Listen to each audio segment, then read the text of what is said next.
You're listening to the Friends Talking Nerdy Podcast Network. Friends Talking Nerdy.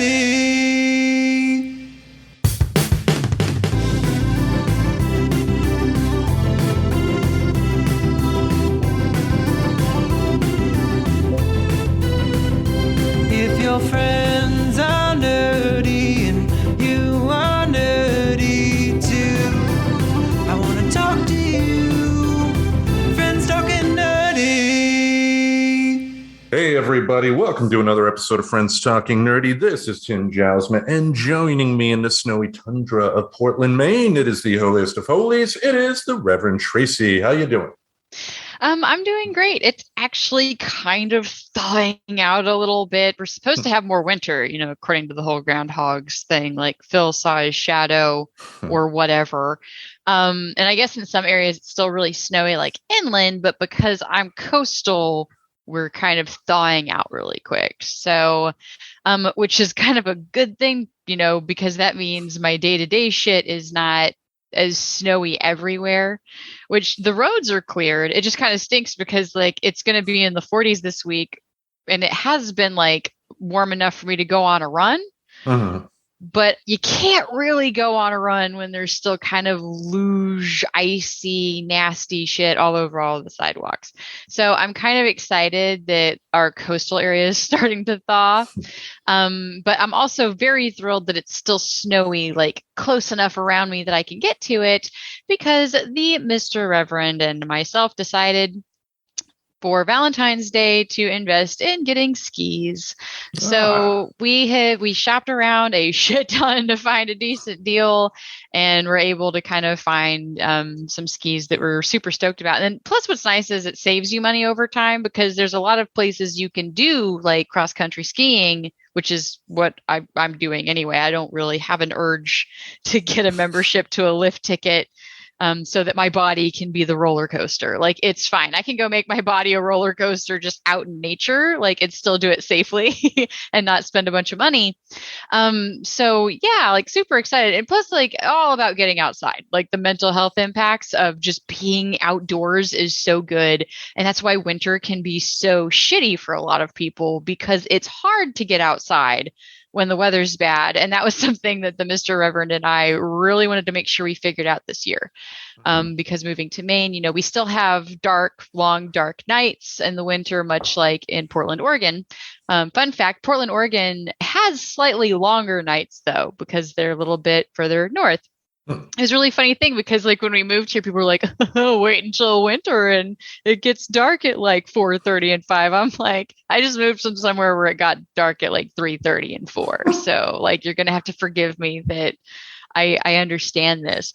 However, getting outside, a little bit more of a challenge here, but I'm glad that we figured something out. We were already kind of reaping the mental wellness benefits of that very important hygienic practice, which is getting enough vitamin C so your meat computer functions properly. How are you doing though? Oh, doing all right. I'm not the skiing type myself. The professor is. Professor actually is an avid cross-country skier as well, and usually goes pretty much every weekend. But me, my thought, if I ever get on skis, even if it is something like cross-country on a flat surface, my fear is that I would end up like the old Wide World of Sports intro video, the thrill of victory, the agony of defeat, and the agony defeats a guy going down one of those ski luge things really fast and then crashing. That'd be me. I'd be the guy that would pull a Sonny Bono on cross-country skis on flat surface, just running straight into a tree and disfiguring myself or something like that. But that's me and getting outside. Awesome. I did not know the professor was in skiing. Maybe when we are there for spring break, because I hear Mount Hood got a lot of snow and they think that there might be snow through spring break. So we are hoping to get to go skiing again.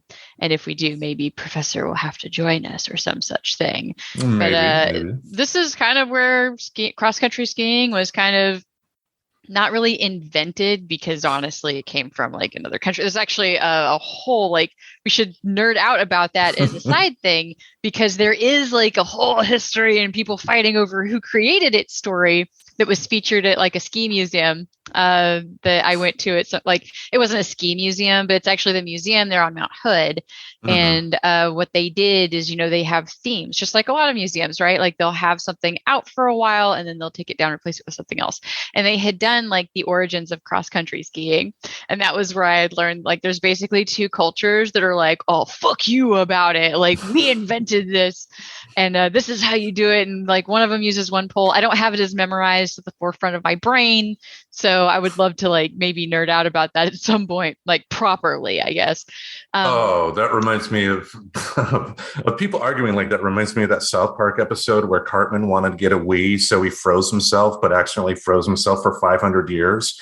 And then the Allied Atheist Alliance were fighting against the Allied Atheist Front or something like that, just arguing over semantics, but just arguing with such a vehemence that it made no sense based on the subject at hand, Well, at least this one is really more about like, who culturally invented something, which is, by the way, a relevant topic because we talk about appropriation a lot these days, which is another thing I totally want to get into at some point. But yeah, like it's kind of neat living in a place where cross-country skiing really did take hold culturally here. So it is really just kind of nice. You've got the golf courses and stuff that'll just let you come ski there because nobody's golfing in like ankle deep snow or knee deep snow, depending on how big the storm was. But I guess we're supposed to have one more storm. And, but yeah, cross-country skiing's been super fun. I highly recommend it, especially if you're kind of scared of the downhill shit. Like it's not all stuff on the Olympics, which super appropriate. We're talking about this because that's what's going on right now is the Winter Olympics. And every year, everybody asking themselves that watches it, like, who invented curling and why? Like how that being a sport is still funny to me. We actually had a funny back and forth with some strangers at like a restaurant this last just like a day or two ago, making fun of curling because it was on. Well, I'm always amazed anytime the Olympics, whether it's the Summer or Winter Olympics, are on, how passionate some people get about these obscure sports, and then they act like they've been following it for years. They act like Yankees fans that, like a 90-year-old Yankees fan that's been going to games ever since they were in their teens, but it's curling. It's, just like what is that cross-country skiing to where they also have to stop and shoot things?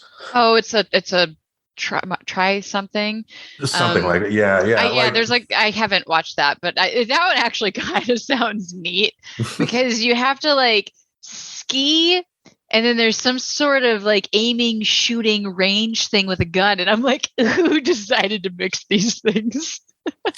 and call it a sport, it probably somebody white. Let's put it that way. And it just goes to show like everybody's got a flavor, like, and that's okay. There's so much variety of like things to be into that like to expect everybody to be into the exact same thing is kind of silly, but it does kind of make you wonder like what it is about when somebody first saw curling. Like what was going on in their life, like in their brain and their chemistry, because all of that plays in sometimes to like why we love what we love. It's sometimes we end up loving something like having nothing to do with actually liking that item or that sport or that song, and it having everything to do with like other situations around it. So I just wonder these sports that have such a small fan base, like if there's anything to that, or I don't know, maybe it's just me overthinking why people like shit, because I do overthink a lot. It's kind of my bag. Yeah. And if you're going to have a podcast, hey. Hey, what's great though, is because my overthinking just provides endless content. You just that's what Tim does. He just gets me on here and says, Reverend, just talk. And I'll be like, I'll be your huckleberry. I'll be here.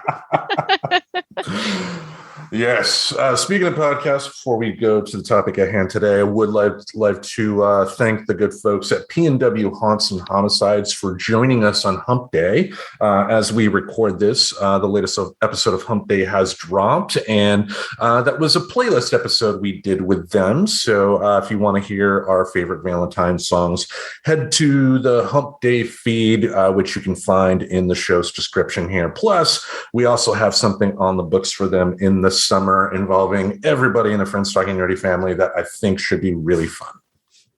Yes, I think it'll be a great time too. I think we're just going to kind of tease it out for now. Mm-hmm. I don't know if we're going into details. Okay, good. See, I don't want to accidentally give the details I'm not supposed to give yet on our top secret meetings that we have as professional podcasters.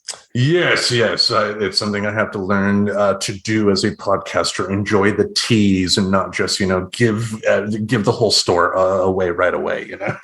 So we're teasing you, folks. We're just teasing you. Yes. Now, before we dive into our main topic today, I did want to do some house cleaning on the Spotify issue that we talked about last week with Spotify and Joe Rogan. The first thing, and I'm really upset I forgot this, but the professor reminded me, and that was Spotify's initial reaction to the amount of people that were canceling their subscriptions. What they did, which I think is kind of wrong, is they prevented people from canceling their subscriptions for about a week. They like in the app, you had no way to cancel the subscription. If you go to their website, that was blocked out. You were not able to talk to support or anything like that. They made it to where apparently a lot of people were leaving. So they made it to where folks for at least a week could not leave. And I felt that was wrong. Yeah, a little bit. They're basically trying to prevent people from reacting in their anger. Mm-hmm. But that's not really their place. I think I can kind of understand it. I'm curious if they had any actual legitimate reason for it. I'm not sure there is one that's ever good enough, because that even goes to some of the stuff where I supported Spotify, that it's not their job, right? Mm-hmm. I don't think it is their job to necessarily manage what I choose to put in my ears. It's unfortunate that a lot of people seem to be choosing to put certain stuff in their ears that I don't seriously think is that good for you to be putting in your ears and your brain, but it is ultimately up to them to do that. So they kind of just went and did the reverse of that, and they didn't want to allow people to have their fit. Granted, I don't know how much that would have mattered, because I don't know if you can just cancel it and it be same day and you'd get any sort of credit. I really doubt it. No, you're not getting any money back. Yeah. Right. Most contracts are written that you have to give a notice. So anyway, it doesn't matter. I don't think that week would have hurt anything, but that's still really shady looks wise, especially because it's not exactly hard to just start your contract again with Spotify. If those people changed their mind and wanted to come back, but to disallow the functionality of it, that is kind of some shady shit. I don't know. Learning that makes me kind of more want to look at not continuing with them in the future. Yeah, because think about the person who may have had a day or two left on their subscription and decided that, hey, I got rent coming up. I need a little extra cash. So for a month or two, I'm going to cancel my Spotify, and they weren't able to. Exactly.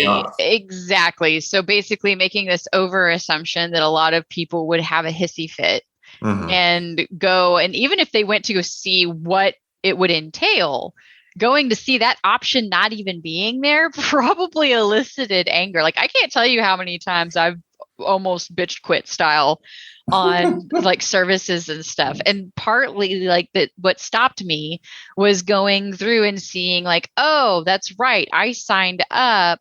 So if I get rid of my subscription now, I've been grandfathered in for so long, I am going to lose that. But that's supposed to be my choice to make. However, it doesn't seem like a lot of people are calming themselves and their emotions before they go and unsubscribe or get rid of things.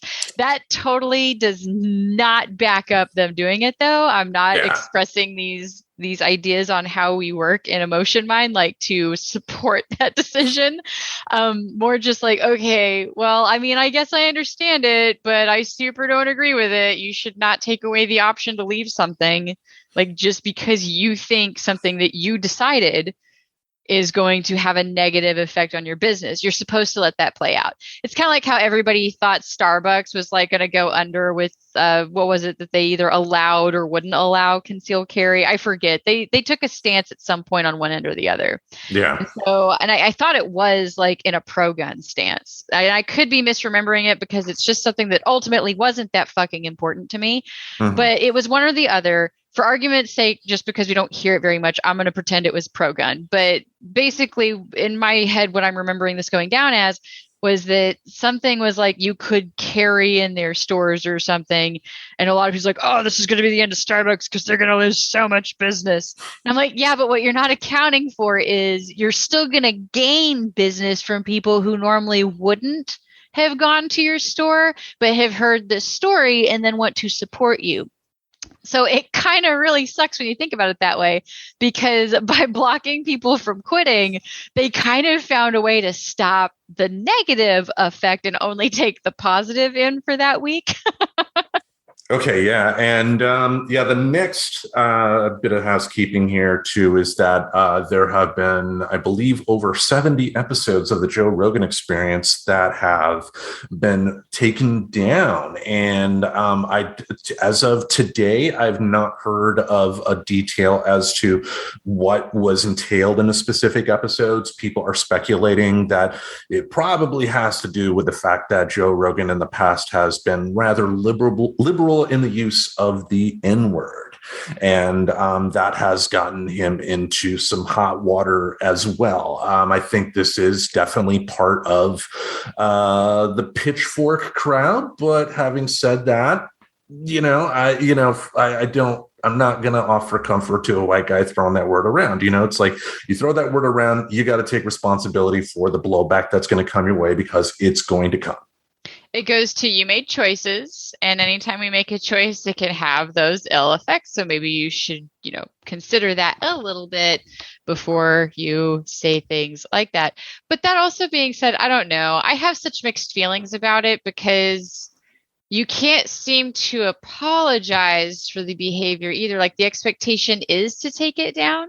Mm-hmm. So is there a wrong order to do that in? Like, do you need to publicly apologize for being a human who used to think it was okay to say certain words, or and then take it down?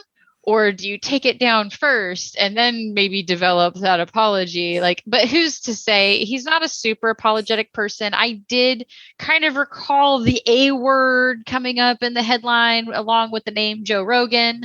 So I do think he may have actually apologized for his use of the N-word.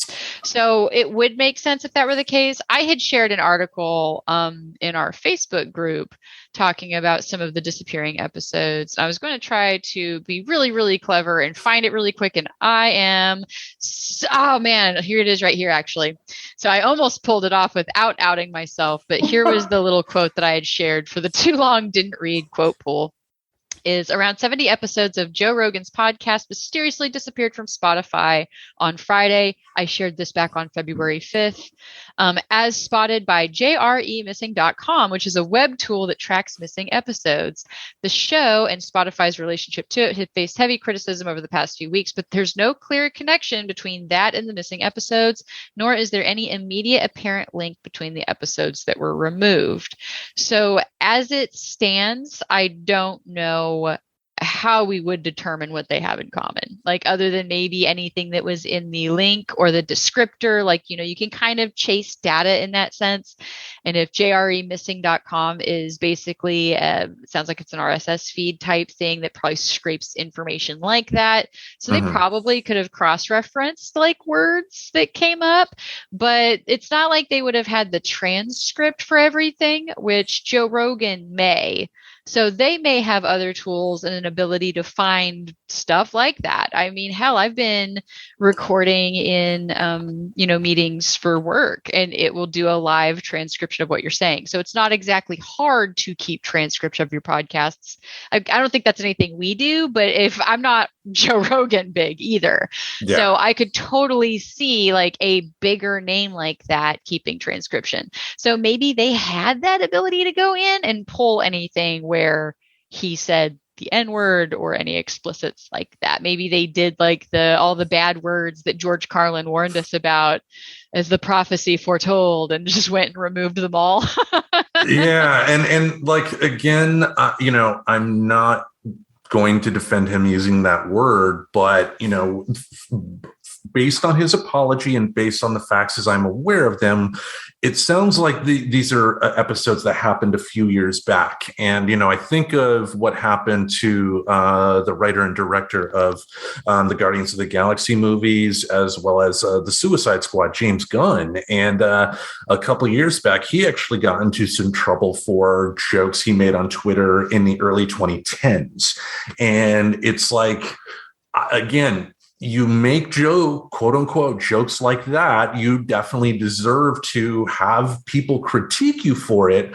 But we have a new thing here, and that is the pitchfork mob. And it's like, people have a right to be upset. I'm not arguing that, but like, we have so many people that now think that Joe Rogan is just the absolute worst. And we have, similar to the topic that, we're going to be talking about today in terms of banned books, they are just parsing through and looking for any reason to be upset. And they found a legitimate reason here. They found a very legitimate reason here, but like, where does it stop? Yes. I know. Like, I don't really agree with demonizing a human. Like, I'm sorry. I just don't, to any real level. And I just don't think he's the most evil human that deserves the pitchfork mob that's being thrown at him right now. He's expressed an opinion. And then you got to ask yourself, is there any part of that that's character? I have no idea. I don't know Joe Rogan personally. I've never had a conversation or a fireside chat or a coffee with the gentleman. So I don't know. I'm not understanding the interesting amount of hate going towards Spotify and Joe Rogan. I don't know. If you didn't listen to him before, don't listen to him. And if he made people upset, maybe they'll stop listening to him too. And either he will learn and have to adjust and choose to evolve, or he won't. But that also just goes to I'm not a big fan of canceling people based off of stuff they did, especially if it's been years. Yeah. Or it's been some time, or if there's been some major thing that they've maybe gone through that's maybe made them rethink and retake some stock, because see, those are behaviors I would encourage, right? I believe that most people evolve into better versions of themselves. For the most part, I think we just seem to be kind of misguided and not set up for a lot of success in how to navigate like our emotions and emotional regulation, which is very important for being able to do those things. Yeah, and it seems like a lot of people, like, think back to the 2020 elections and the Democrats. There was a lot of flack that Joe Biden got about stances he took on particular issues in the 70s. We're talking well over 40 years now. Why does his opinion on something in the 70s matter? The point that people were trying to make is that in the 70s, Joe Biden was more supportive of stuff like segregation. He's changed over time. The facts are very, very clear that he has changed over time. But I didn't like the fact that people were trying to present that Joe Biden's stance in the 70s is the same as today. And I think it's kind of the same thing with Rogan, because, again, not trying to say I'm an everyday listener. I am not. I do know people that are. And there are people that say that Joe Rogan, when it comes to the throwing stuff like the N-word, that was something he used to do and, made apologies for that. Like, if you don't agree with me on that, if you, the listener, don't agree with me on that, that's on you. I'm not asking you to agree with me, but, it's just, again, this pitchfork we have of people wanting to slap themselves on the back, trying to pretend that they're a great human being by joining a part of the mob. It's not helping. It's not helping. It's just back to mashing the serotonin buttons, right? Because we've talked about water cooler talk and the kind of social psychology around how we gravitate towards negative. We like to find the potential dangers and go, look at that, and then gang up against it, because that's honestly served humanity through a lot of our evolutionary years, was being able to troubleshoot and identify this just totally is going into how I listened to Hidden Brain recently about intentions and how we actually kind of have this almost magical ability to interpret like micro expressions and things like that to try to determine someone's intentions. Like, granted, it can be wrong sometimes, and it can be wrong, especially when you're emotionally charged. You're not necessarily going to be able to like logically use that sense that we have accurately. So it just I was just saying that's just totally showing that I'm talking about like, yep, like we totally just want to say that was your intention then, and that is always your intention now. But just kind of the interesting way that our brain works that way is kind of that almost too hypervigilant against looking for the quote unquote red flags, and how that can almost be a telling sign for you. Are you glamming onto stuff that's probably not even the version of the human you're looking at anymore? And I would say Joe Biden in the 70s, I'd imagine he's grown quite a bit and had a lot of life experience. It's made him an entirely different human than he was back then. Indeed. Last but not least here, before we get into our main topic here, Neil Young has had another interview where he has, I think, jumped the shark on this particular issue, telling Spotify employees that they should consider quitting over this issue. And it's like, Neil, calm down. You had me up until that point, He didn't even really have me up until that point, but I was very clear. I don't super like it when somebody does this with a stink of my followers better follow me. And the more that he talks about stuff, the more I just feel like that's kind of his attitude about it, right? Like, come on, who tells an entire company to quit their job if they're not a little bit of the you must follow me and how I am telling you to go? Yeah, and unfortunately, progressives don't have a copyright on this. I mean, they definitely do have that mindset of, we know what's good for you, and Yeah, so that is just, it's kind of funny. It's just letting him do whatever he's going to do over time. And it just almost makes the intention a little bit more solidified for me, that I just don't dig the whole, trying to make your fan base bend to your beliefs and your whim. Yeah, I mean, it's on the one hand, I still agree. I mean, he had every right to ask for his music to, be pulled from Spotify and to have it put on services that he does approve of, including he has his own app with all of his music on there, the Neil Young archives that you can download. So he has his own music app as well. So I agree with that. But, again, once you start getting into the point, because telling, Spotify workers to quit their jobs, I mean, what are you going to do, Neil? Hire all of them to run your app? Are you going to pay their bills? You're not going to do that. And it's just like, have a little common sense here, because him and his power, being able to pull his music, he did start the conversation going. And because of that, Spotify has put on some disclaimers. I think that is a good thing.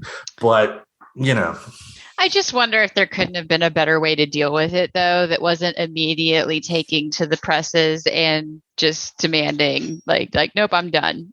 No, I know they right. Didn't Neil try to come to him, but I don't know. Like, I don't know if he actually tried to have a proper meeting or if it was really just sending a note that said my music or his podcast. And it kind of sounded like the latter when we talked about it last week. Yeah.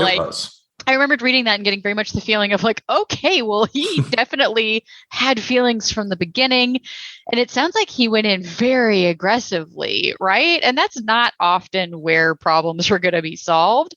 Now, I do like that at least now Spotify is, tagging episodes that cover COVID, because yes, you should be aware if you're listening about a topic and that topic has had a lot of trend with misinformation being associated with it, that sure, a gentle reminder that this is not the type of, we haven't vetted any of this information. So please be careful with what you listen to.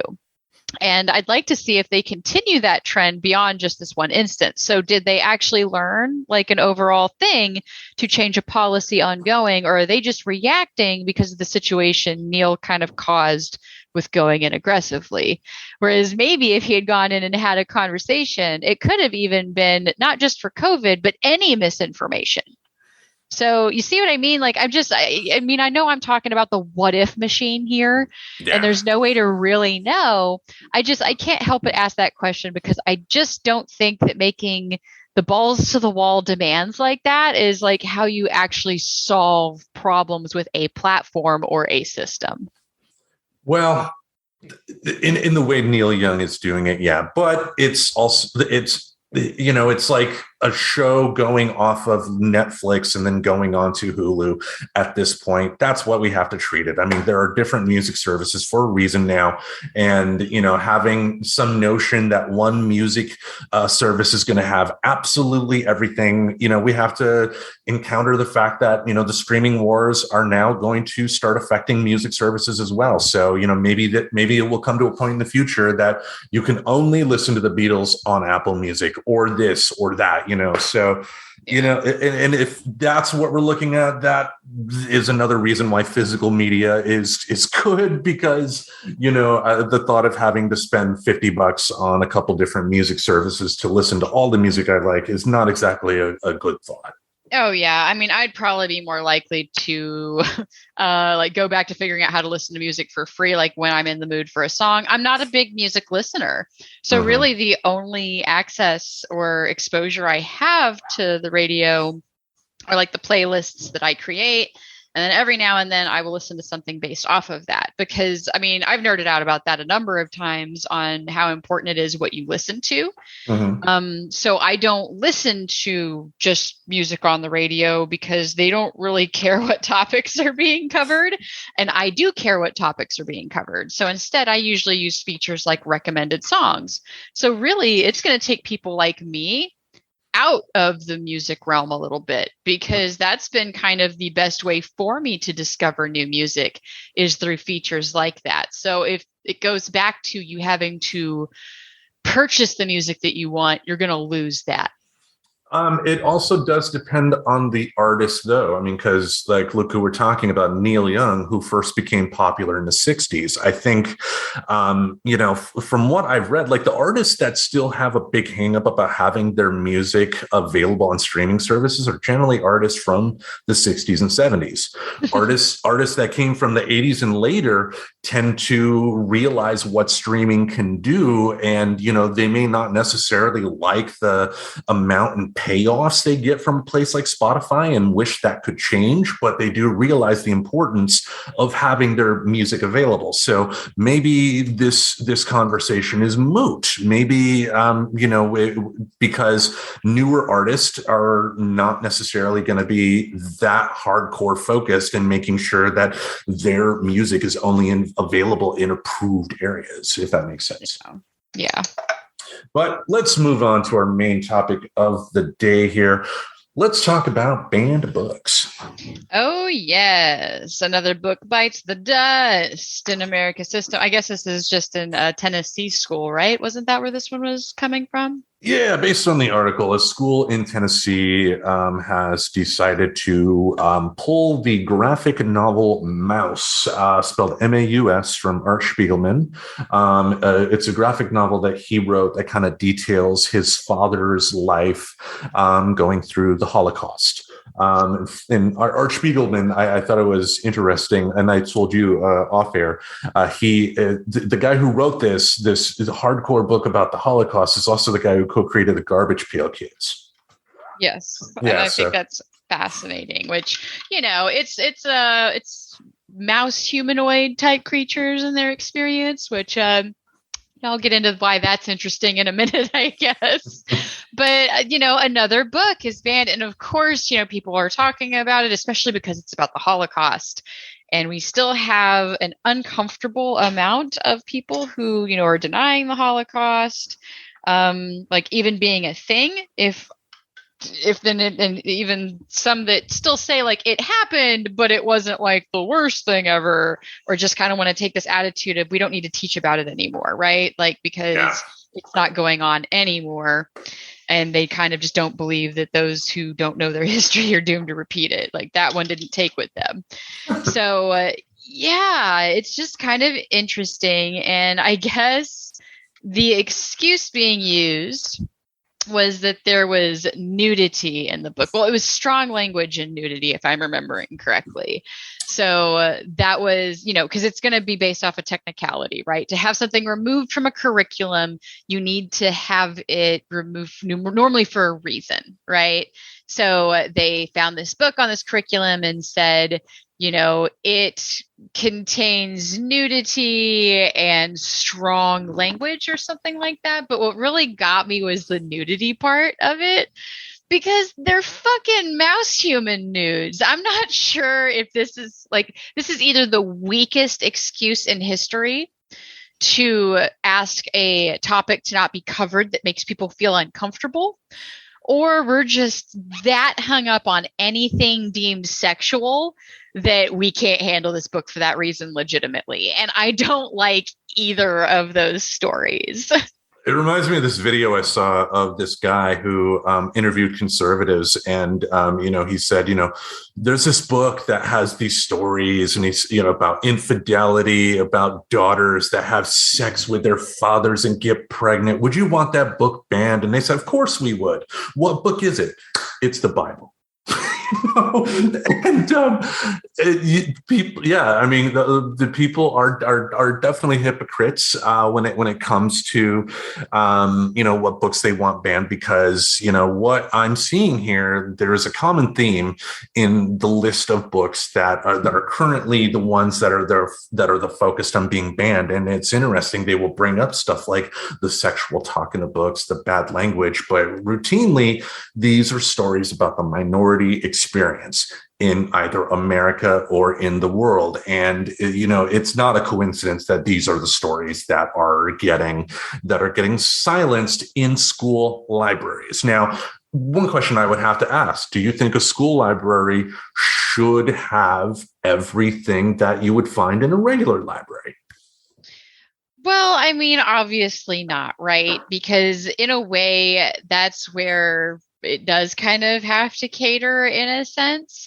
Like, I'm glad that this wasn't some, the way that our news covers things, I would have thought this book got banned in all of America, right? But when I looked and read the stories, like, okay, so it was just a school in Tennessee.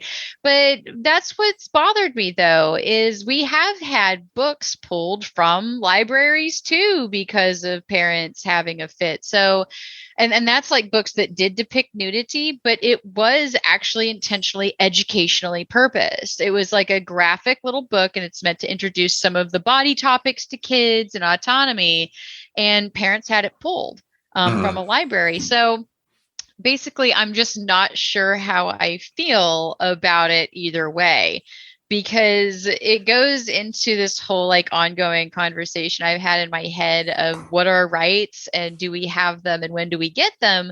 And it's stories like this that make it super apparent that whatever rights are, we don't have them as kids. Because if it's not deemed to cause harm, I'm not understanding why they're banning access to books and things like that. So I don't know. I guess like when it comes to, does this need to be on the curriculum? Maybe not, but it really should make sure that they're replacing it with another book that is supposedly not going to upset adults.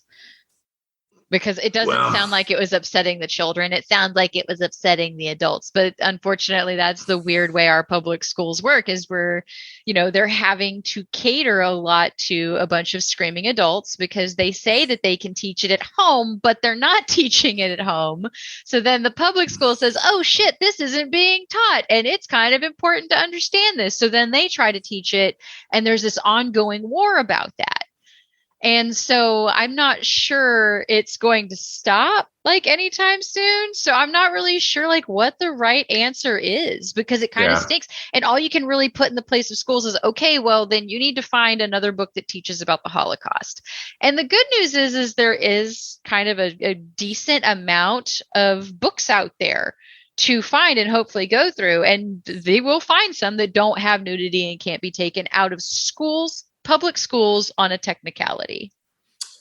Yeah. Now, I do want to make clear, conservatives don't have a monopoly on banning books. There was a BBC article I read that detailed schools in Seattle, very liberal place, that tried to have To Kill a Mockingbird banned from school curriculum, and I think To Kill a Mockingbird is pretty, routinely regarded as one of the best books on, showing how racism is bad, kind of ever written,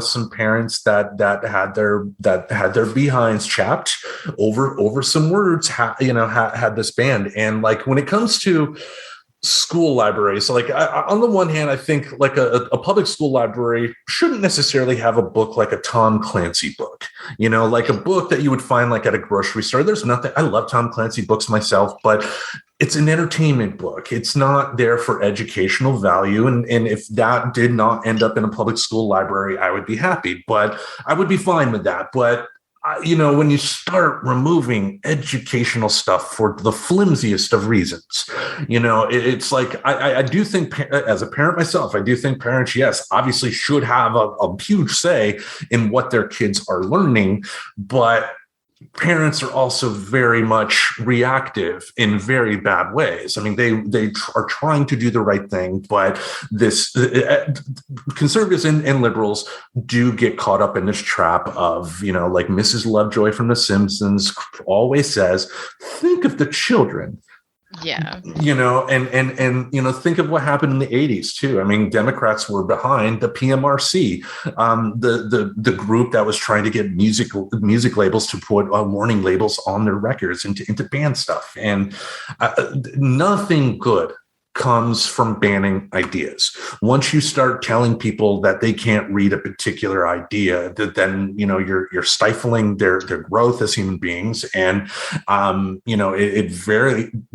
history does repeat itself if you don't know about it. I mean, that is a fact. Yeah. And that being said, we don't know that they're not going to replace it with another Holocaust lesson, which is something that I wanted to point out. Like, just because a book is being banned actually does not mean they're not covering the topic anymore. Mm-hmm. Like, we can at least say that one. Do I agree with this one being banned? I can't really speak to it because I haven't read it, but I just don't understand what language, because they focused more on the nudity part of it in the articles I was able to find. It mentioned the violent language, but of course there's violent language in it. Violent things happened in the Holocaust. Like, there's kind of no getting around that. And in a sense, I think we kind of think of the children a little too much in that sense, in the sense that I don't think we give them credit for resiliency and understanding concepts and being able to learn things.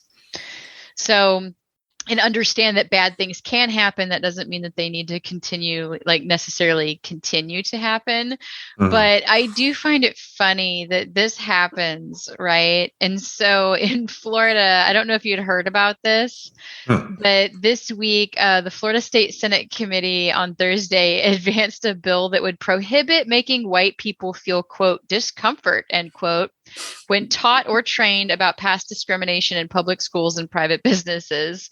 The bill, SB 148, would prevent school educators from teaching subjects that could make students feel responsible for historical wrongs based on their race, sex, and national origin, which is so funny because, like, you think of the irony of a bunch of probably old white dudes on this Senate, like, and how there was so little regard for the teaching of subjects and how it made other people feel based on their race, sex, or national origin. And now they're just saying you're not allowed to do that to us ever.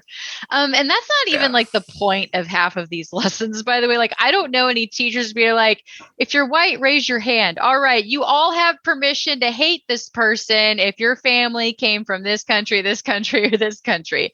Like, I don't really think that's how it's being handled. And I don't understand like what this bill is supposed to do. Like, and how is it enforceable too? I mean, right. Like, at what point are you teaching something like to make someone feel responsible, right? Versus like just teaching that this happened. Like, I don't understand what this is going to serve. It just seems like it ties in very interestingly with this story from Tennessee about the book and like not wanting to necessarily be taught things that make us uncomfortable. And may that discomfort come from the coverage of the Holocaust, or may the discomfort come from being taught that some people were totally like stripped of their humanity and shamed, like with the nudity. Like there was a whole psychological play on that. And so, yes, I do think it is important to find a way to tell that part of the story. So going to this whole, we shouldn't be taught things because it might make us feel like discomfort in quotes, and that we might feel responsible for historical wrongdoings. I'm sorry, guys. I didn't make Hitler.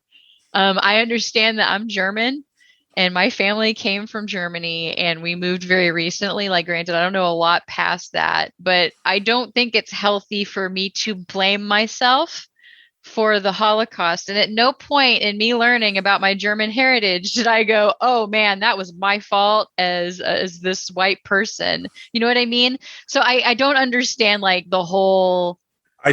For me, I think what certain people are trying to do here. I want to make it clear. I don't want to label everybody, in on this and try and say all of their reasoning is behind this. But based on some of the books that are being, looked at here, I think it's what's happening is that they're trying to prevent these books that have a different point of view on racism in America. And this point of view kind of makes it to where when white people are reading it, they are opening up to how racism is inherent in this culture and how that racism, benefits them, even though they may not have been an active part in trying to do that. And that once you are aware of this racism and how it benefits you, that's going to give you more freedom to try and stop that and try and change that. But again, if these ideas of, as white people, opening up yourself to your privilege as a white person and what you can do as a white person to change that for the better, that's the problem. That's the problem I have here, a lot of these books that are being looked at right now a lot of this is from political organizations that are using people to go to books. A lot of this, I don't even think is necessarily just average people rising up on their own. I think this is political groups that are trying to use school boards for political purposes. And again, liberals have done it too, but that does not make it right. No, it doesn't. And then I think it's just funny because they attack books and stuff like this as if you are only supposed to, I guess like perspective and lessons normally come like when you have a variety of tellings of something and different perspectives and experiences being explained. So it's just so funny to me that sometimes it seems that books like this, when they're being used in education, are being treated as if, oh, this child is going to read this book and this is the only way they're going to feel about this topic, when really the purpose of having book assigned readings and different types of books from different perspectives is to fully teach and get that kind of cross-cultural understanding of why a situation happened. Mm-hmm. So I don't understand necessarily the stance that we need to teach it just one way and from one source, when normally it seems like better ideas and better learning come from understanding different perspectives of a situation. Like the lessons aren't meant to make you feel bad as a white person. They are just meant to make you try to understand what that person felt. And maybe if you feel like it is saying something about you and your actions, since you probably had nothing to do with their history, that still could be a little bit of an indication for you to look at how you treat people. Not necessarily saying that you are racist, so to speak, but you could have some guilt in you on maybe you hate on a coworker unnecessarily and have fed into that too much and never checked it in yourself. You know what I mean? Like, mm-hmm. I think people who take such harsh offense in these situations, like, have that guilt due to lack of the shadow work that I think is necessary to check yourself, because I don't think you can really know if you're a bad human if you're not willing to at least unpack some of your own behaviors. Yeah, which sadly a lot of people in this country don't want to do. Seems to be a trend. Yeah, and with as divided as this country is today, I mean, I don't know. I mean, this is not going to be something that we're going to find a magical solution for that will make everybody happy. I think, we're still going to have a lot of people that will think of the children when it comes to stuff like this, but ideas should not be repressed.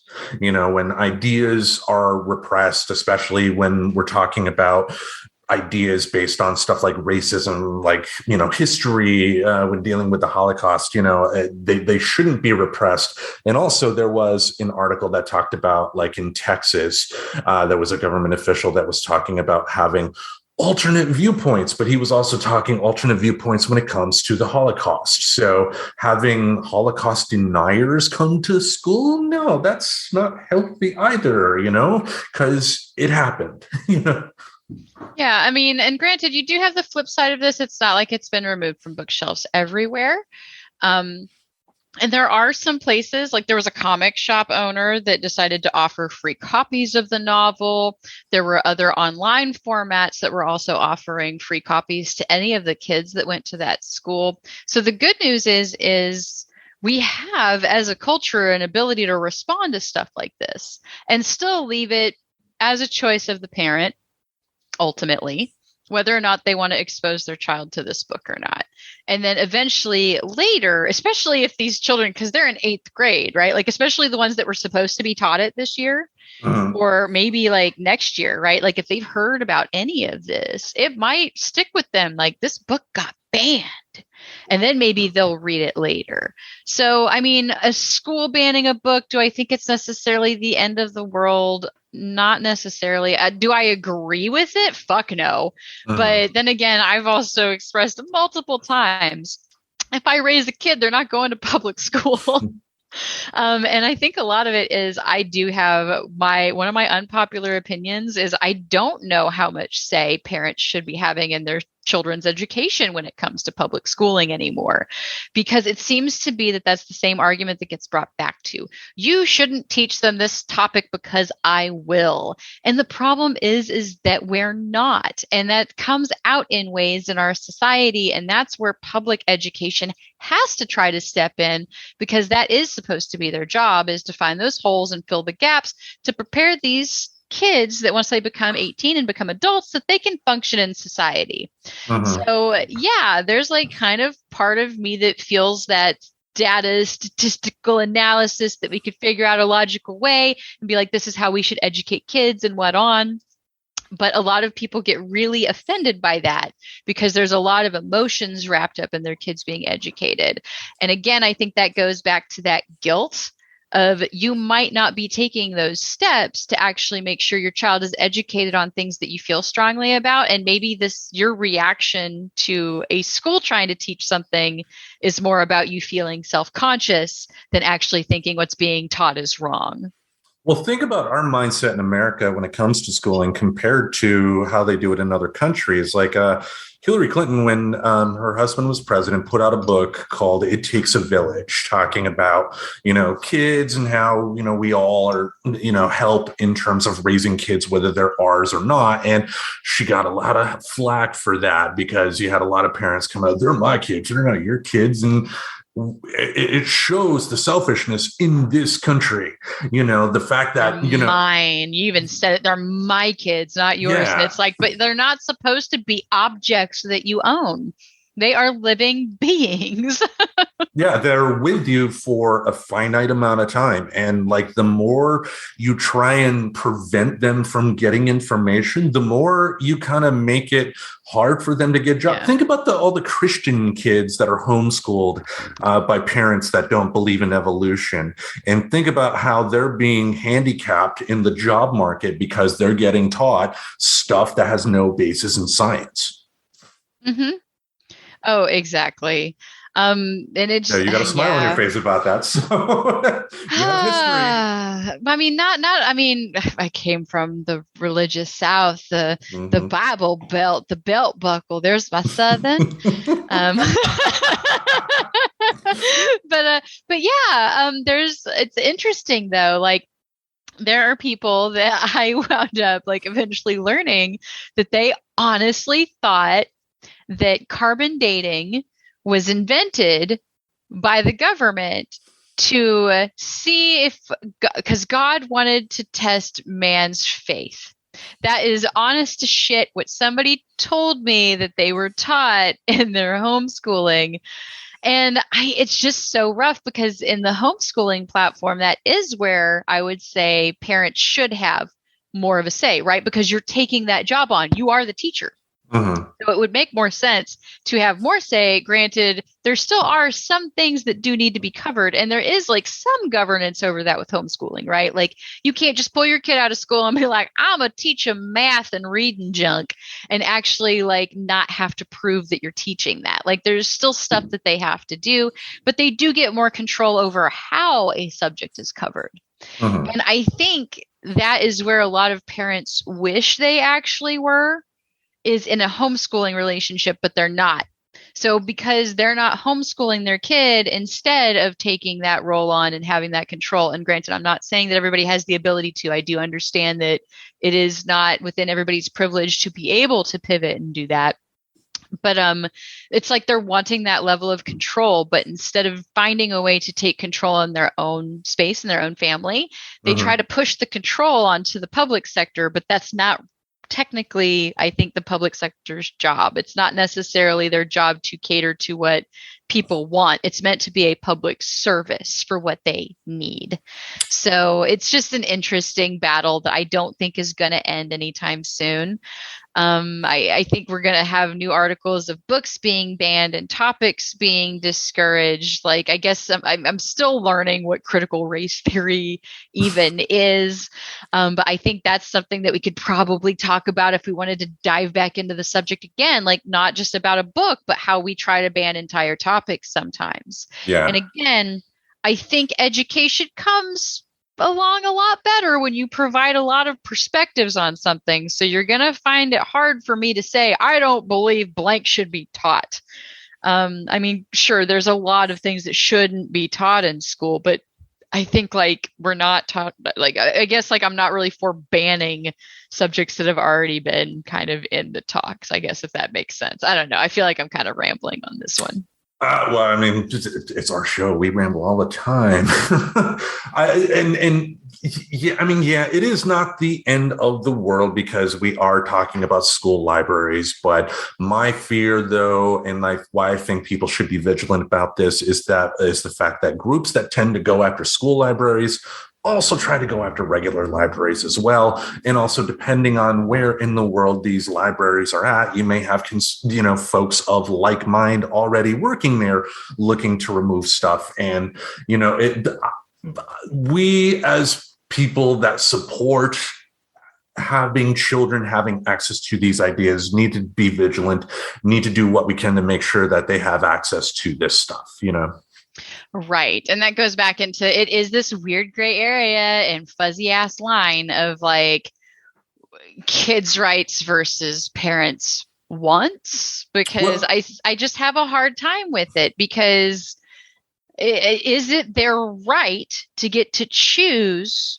what their child is exposed to, or does that child actually get to have any rights as to being exposed to true education?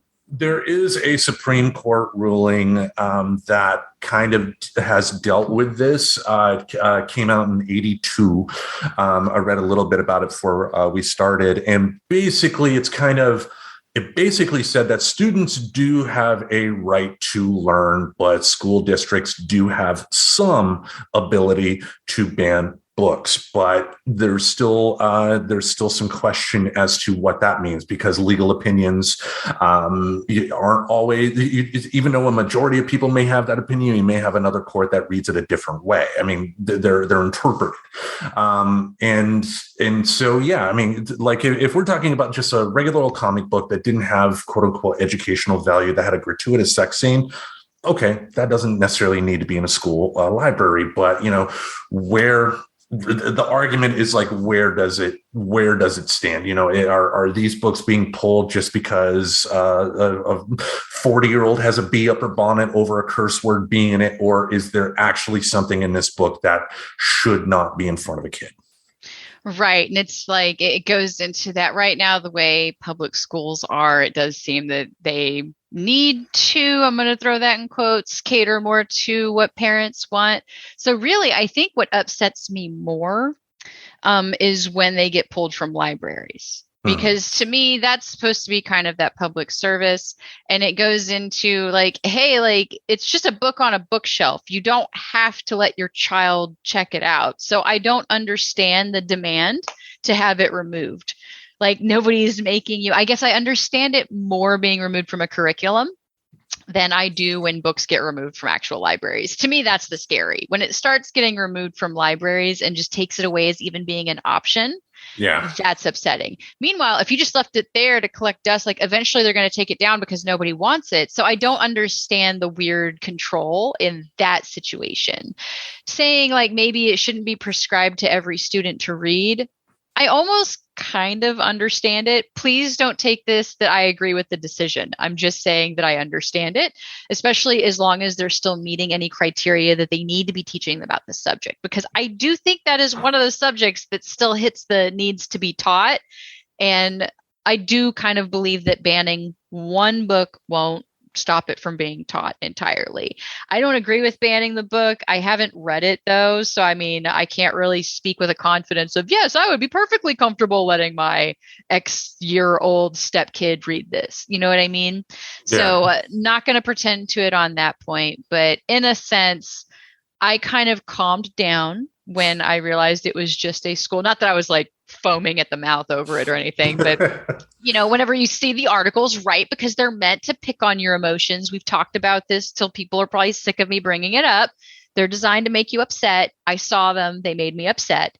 So I did my due diligence and looked into it. And when I found out it was being removed from a curriculum and not from a library, to me, that does kind of make the difference, but that's just because we still allow parents to have a lot of control and influence over the public school system. I personally don't agree with that. I think if they want that level of control over their kids' schooling, they should consider remote schooling or homeschooling because there is more access to that now than there used to be.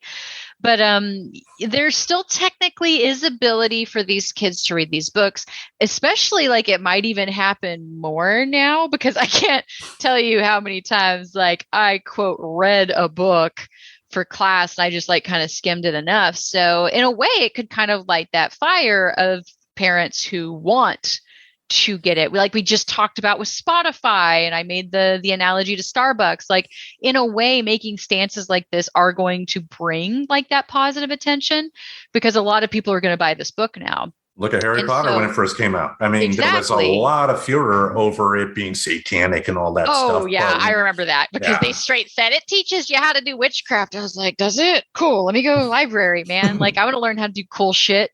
And I mean, it didn't. I didn't even go to the library to find it. But yeah, but what's funny though is they sit there and they remove this book from a curriculum, and now like more people have heard about this book that otherwise wouldn't have, like myself, and it probably led to a bunch of people buying it around the country. So in a weird way, they kind of exposed more people to this book by saying we don't want it in our curriculum anymore. There are silver linings. This is definitely a silver lining. And I think that is one positive from this, and one positive that can be shown through amplification of stories like this in the media is the fact that generally when stories like this do hit about stuff being banned, you do have more people wanting to say, what is this about? And then buying the book, checking it out for themselves. Yes. And yeah, sure, the kid can't go and get the book from the library at school. However, their parent can still take them to a public library and probably get it from there, or digital copies, things like that. So at least when it's removed from something nowadays because of technology and its more blessing side of things, there can still be access to stuff like this. So I don't know. Like I said, I just take it a little bit more seriously when it's being taken away from the public libraries and like being removed from an entire area in general. Which I don't know. I don't even know if people super bother as much anymore to that level of it because of that whole argument of like, well, if you want it, you can probably find it and have it shipped to you from a state that didn't ban it. Well, but when it comes to like regular public libraries, I think that's where people do need to be a lot more vigilant. Like school libraries, like you do want to be vigilant, but like we said, there is some wiggle room there in terms of, not all books necessarily need to be on a high school library bookshelf, but it's a tricky situation. And I think at the end of the day, people should err on the side of not deleting content from bookshelves, because that's more than anything just going to bring most people to that idea.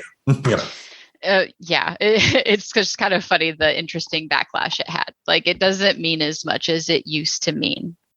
Indeed. And most importantly, read, people. I mean, if there is a banned book that is catching your eye, now is the time to read it. I have not read Mouse, but I know people that have and have said some really good things about it. It has won numerous awards. So if that is one that does catch your eye and you do read it, definitely read it. But just read a banned book like Huckleberry Finn. That's a banned book, but one of the most important books about racism ever written.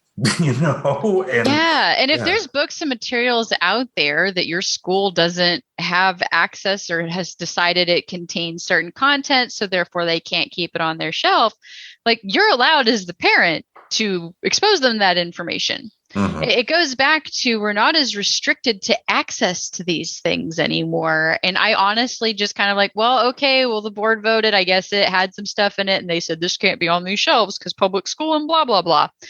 But so we can either fight them and spend all of this energy fighting that, or you can just get the book for your kid and take that opposite side of that, right? Because it's the whole, if you wanted it to be taught, we would teach it at home or whatever, let me cover it at home. So, I mean, I give also that as a permissive statement. You are allowed to cover things and have your children read books that your school said, not that one. Like, maybe just vet it for yourself. But it just leads to a bigger discussion within the household when stuff like this happens. So I have kind of a weird, bittersweet relationship when things like this go down. Mm-hmm. Because, I mean, there are some older books that they had found like in libraries probably at some point that's like, oh my gosh, this has full-blown titties in it. And it shouldn't, right? Because there have been changes to make certain things more conservative and to introduce certain concepts later. So right. I understand that there's a need for every now and then to decide, oh, whoa, this shouldn't be in the archives anymore for whatever reason. So I do understand every now and then making the decision to pull a book. I think like calling it a ban felt strong though.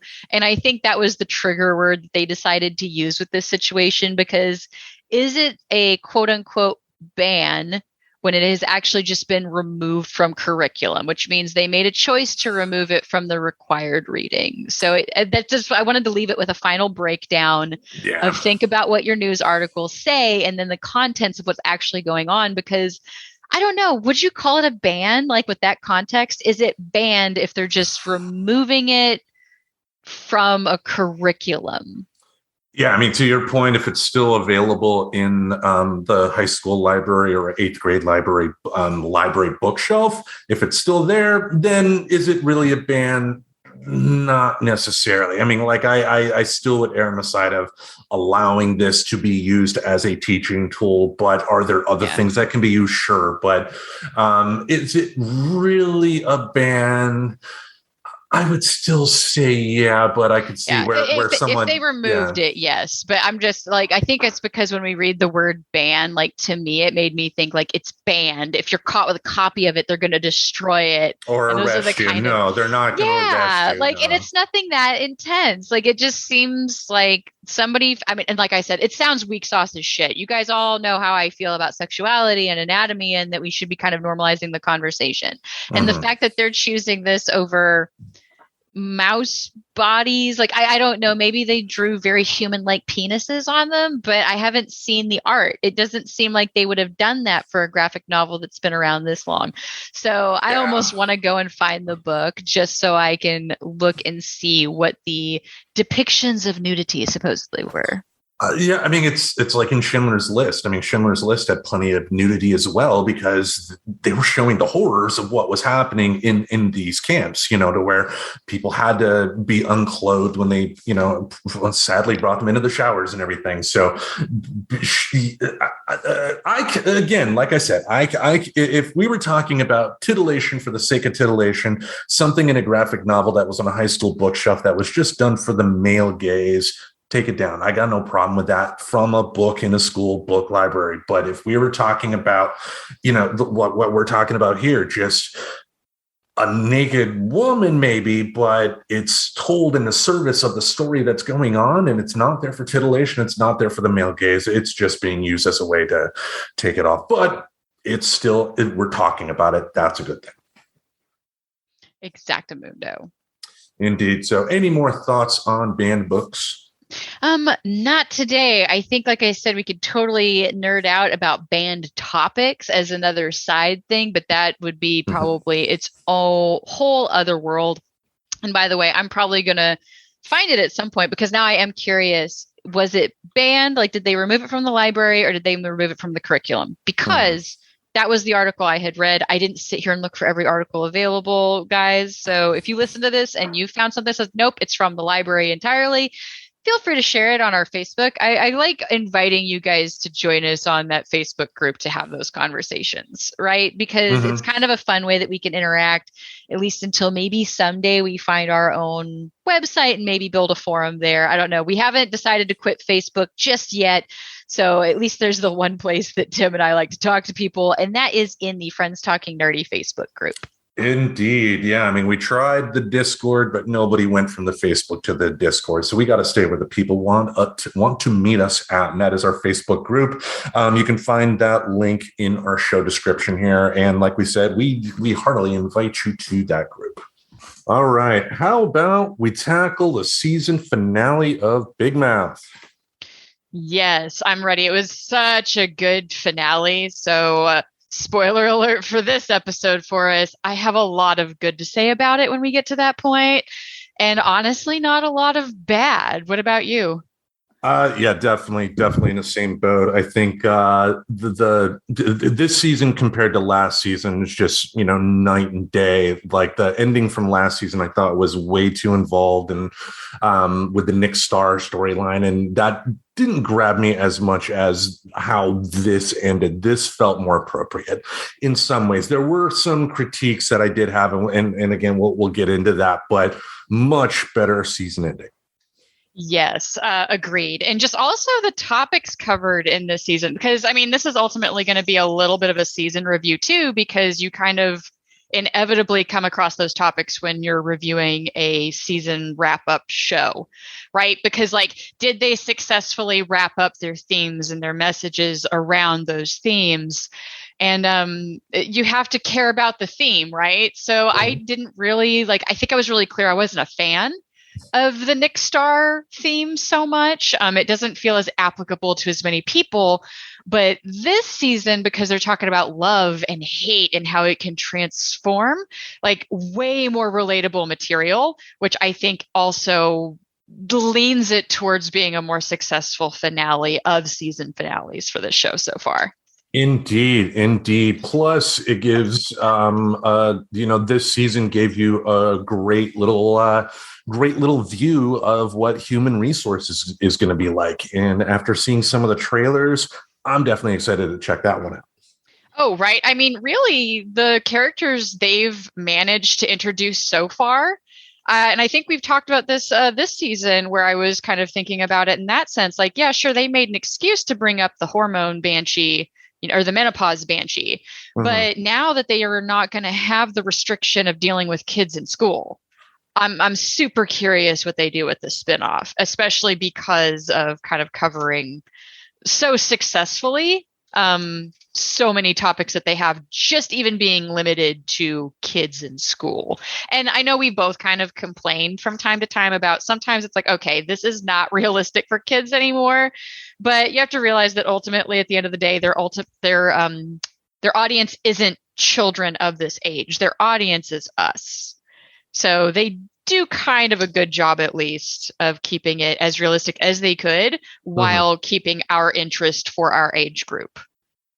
Indeed, and yeah, I mean, Nick Kroll, who actually makes an appearance in this episode, kind of touched upon that when he was giving his meta lecture to Nick Birch, definitely interesting. So. Oh yeah. So main themes of this show. What did you end up jotting down? For the season? Oh, for this episode, I mean. Oh, this episode. Yeah. The main, the first topic we can get into is from Nick's story, and that is using the blame game to avoid responsibility for your actions. Done it, seen it, still see it, right? Like, I think a lot of people still do this. Mm-hmm. And this was probably one of the things I did like about that storyline with Nick. And, I know we'll get more into this, specifically what we felt was good and bad, but they did a really good job there of making that point. And there's so many people, and it kind of goes to the thing I've mentioned before, like my ears perk when I realize I'm becoming friends with somebody and they say things like, I'm a slave to my emotions, because I think that's very much the conundrum he managed to kind of represent really well with the storyline with Nick and real Nick Kroll. Yeah, I mean, I definitely liked how Nick was portrayed, not only in this episode, but, when he was gripped by the anger, how he did do that. And because as you said, I've related to it as well. And I think if you think about it, I think at least for, speaking for as an American, I think a lot of it does come from religion, if you think about it, because, we're taught in religion that it's Satan that's causing us to do all this bad stuff. It's not us.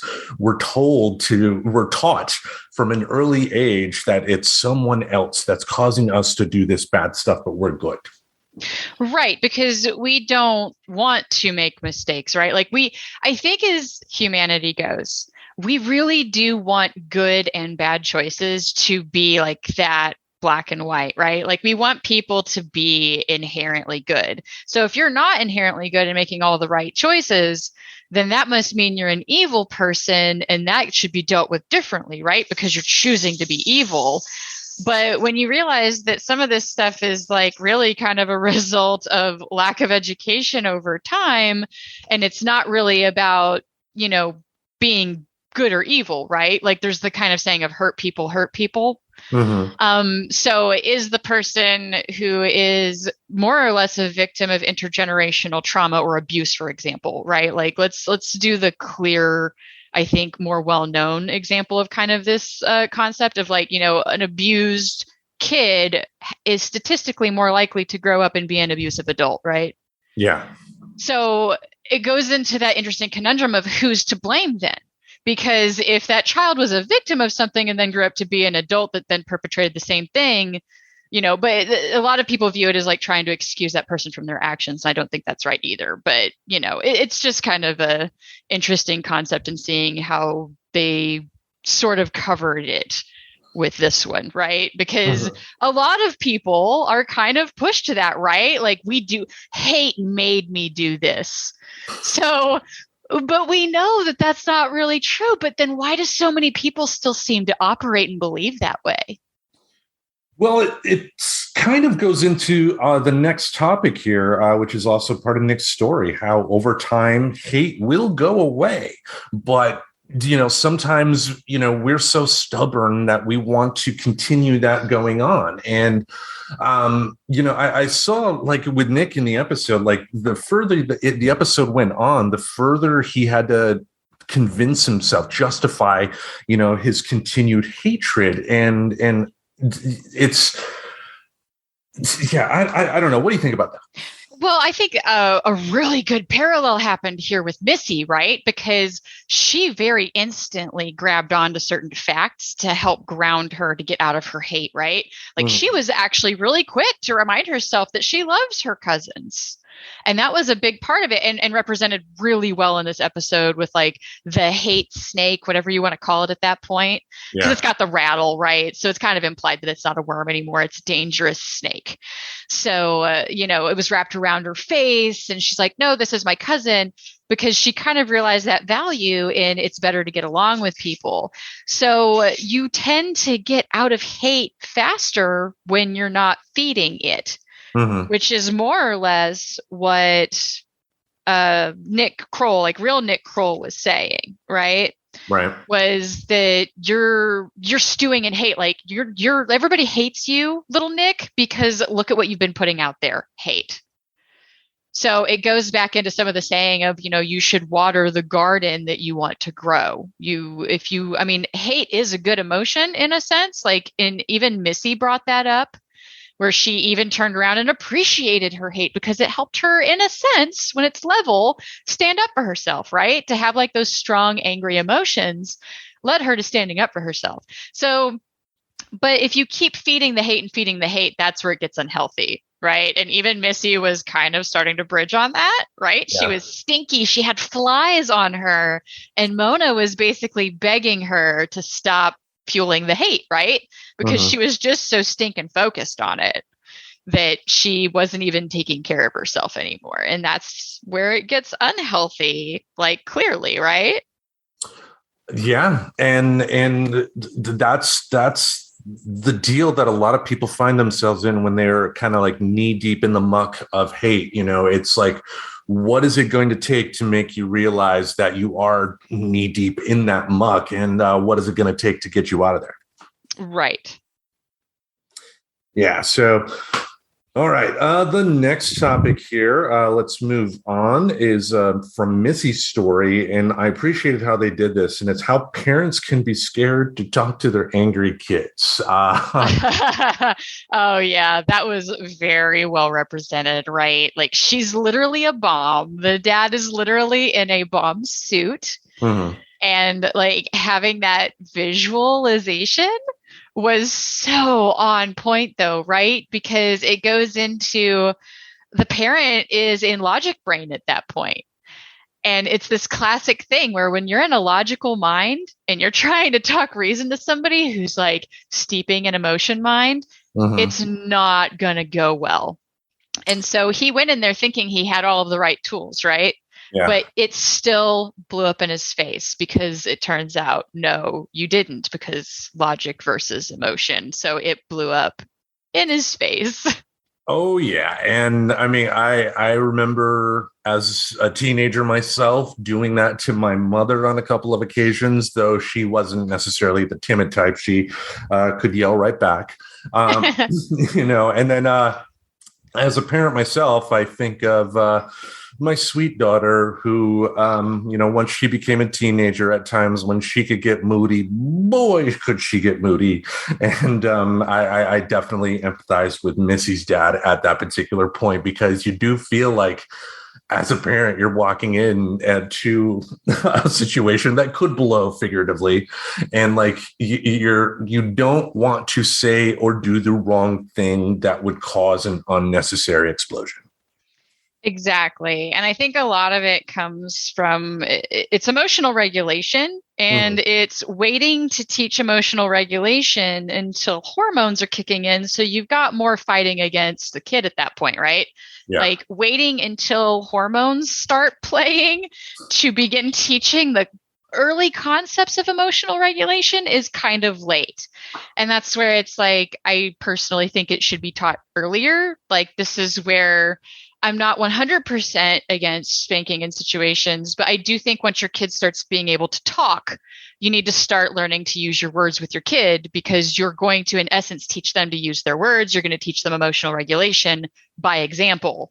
Right. Because when our reaction to being upset with our child is to hit them, that's when they start learning, outburst of anger as a reaction is the investment. Instead of, maybe if you can develop the type of relationship where you're moving into conversations, Mhm. explaining why you don't do those things instead of going straight to, smacking on the butt or smacking on the hand. Don't do that with no explanation. You're not necessarily teaching like any of the ability to attach logic skills to situations like that, right? And Yeah, that's where yeah, sorry, go ahead. yeah, I was going to say, sorry about that. Basically, you're giving a short-term solution for a long-term problem, and you're making the long-term problem worse.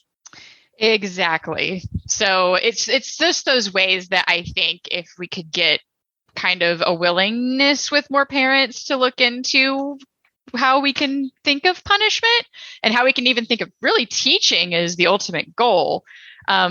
It really would naturally set up some kids to some of those emotional regulation topics, like leading into it, right? Because Mhm. can we be fair that that's not necessarily a great example to be upset and like yell at your kid and never like show them how to apologize for losing your cool, because they need the examples. That's what they're wired to do. That's why it's really monkey see, monkey do. That's just children. That's how they work. Yeah, and I think a lot of parents, they do get stuck in the mindset that I am the parent, I am the authority figure. But to your point, it is also important and good for authority figures to be humble and to say, hey, I screwed up here. Sorry. Doing that, leading by example, as a leader is going to get more positive change than being the asshole 9 times out of 10. Exactly. And like maybe we could finally have it where that helps steer away from like doubling down on something because you're afraid that ever having done it means that you are evil, right? Because it goes into that again, we want it to be that black and white, but it's not. And I think that's really the driver behind people having so much shame behind their past, and not necessarily being able to have open conversations about like, wow, I did learn that that was kind of a screwed up thing I used to think, right? Mhm. Like the focus is like, oh my God, you used to think that. And it's instead of on the actual admission of some growth. So until we make it more of something that kind of triggers that reward center for people to admit that they've had growth and therefore work towards growing, like that would be incentive enough to grow. But it's almost like it's still viewed as I just could never have been wrong. The value is proving that you weren't wrong rather than the value being in like finding value in learning something new. I think that makes sense, right? Indeed, I agree. Okay. There. And speaking of shame, that brings us to our next topic, and that's part of Jesse's story. And this is actually something I'm really glad they kind of dove into, and that's how shame can be used to create positive change in yourself. Yes, that was something that I put down as kind of one of my favorite things about this episode because it shows like shame isn't bad always. Like there is a level of shame needed for one of my favorite things that I've talked about on here for shadow work or shadow integration theory, if you want to use the more professional psychological Jungian term for it. But yeah, like it's pivotal to have a sense of shame, right? Like that's even something that we talk about teaching kids, like that they start learning is shame at some point. And that was really when Shame Wizard came about, right? Was when some of the more public shame feelings like around our bodies and things like that, and starting to get that sense of shame. But I really loved, and I think they did a really great job of someone processing it where they're looking at something they felt ashamed about, or at least it made them question, right? Because shame can sometimes just come in a fraction of a second in a thought that makes you doubt your actions. Oh, yeah. So she had that moment to breathe. Having that feeling of shame, whatever brought it on, helped her go back and unpack it and try to empathize with somebody that she cared about. And it made her go, yeah, I could kind of see where I treated my friend like hot garbage.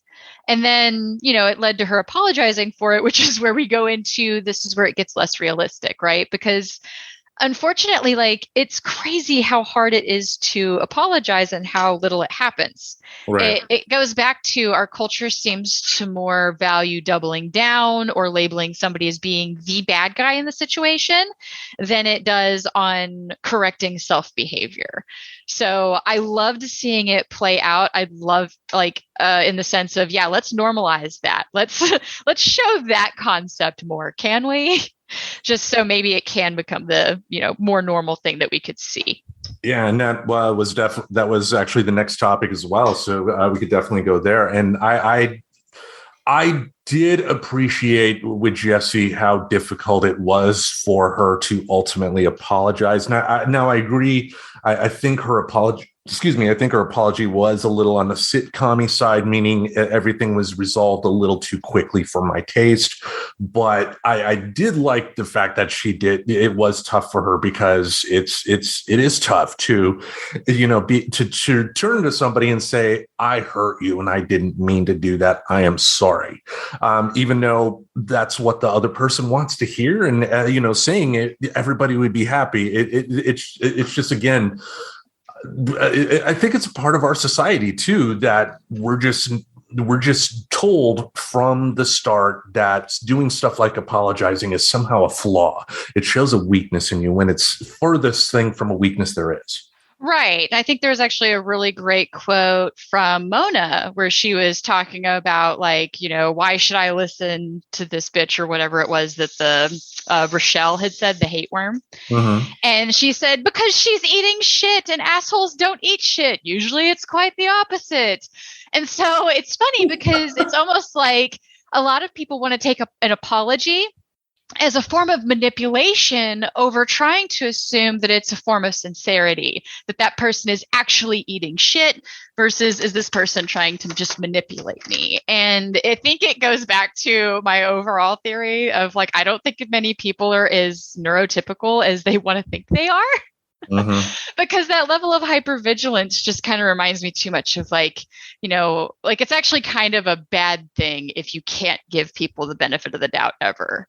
And I feel like this stems from that kind of attitude that I feel is more and more prevalent. And that to me is like a trauma response, right? An inability to give somebody the benefit of the doubt when most people are not evil, I think says something. So it's funny. And these are your friends too, that we struggle with accepting apologies from. Like how it can build up this way. And that's somebody that I would think you would want to be emotionally invested in fixing and maintaining the relationship because, they're your friend, right? You would think it's just, similar to what happened in this season. And, I know we both have had personal experiences with that when you are knee deep in hate or, you sometimes do get a different image of a person. It's like you're creating a different person that is the person you're ultimately angry at. So, it can be tough or or a lot of times just embarrassment. I mean, sometimes like I there have been times to where I know I fucked up and needed to offer an apology. And it's just like, it's like you convince yourself that you're the bad guy. So they're not going to want to hear from you anyway, Oh, yeah. And that goes back to like I've been starting to listen to Hidden Brain recently, and they kind of talk about that a little bit about how sometimes we really do suck at reading like whether or not somebody wants to even work with us or if they want to apologize to us and things like that. Mm-hmm.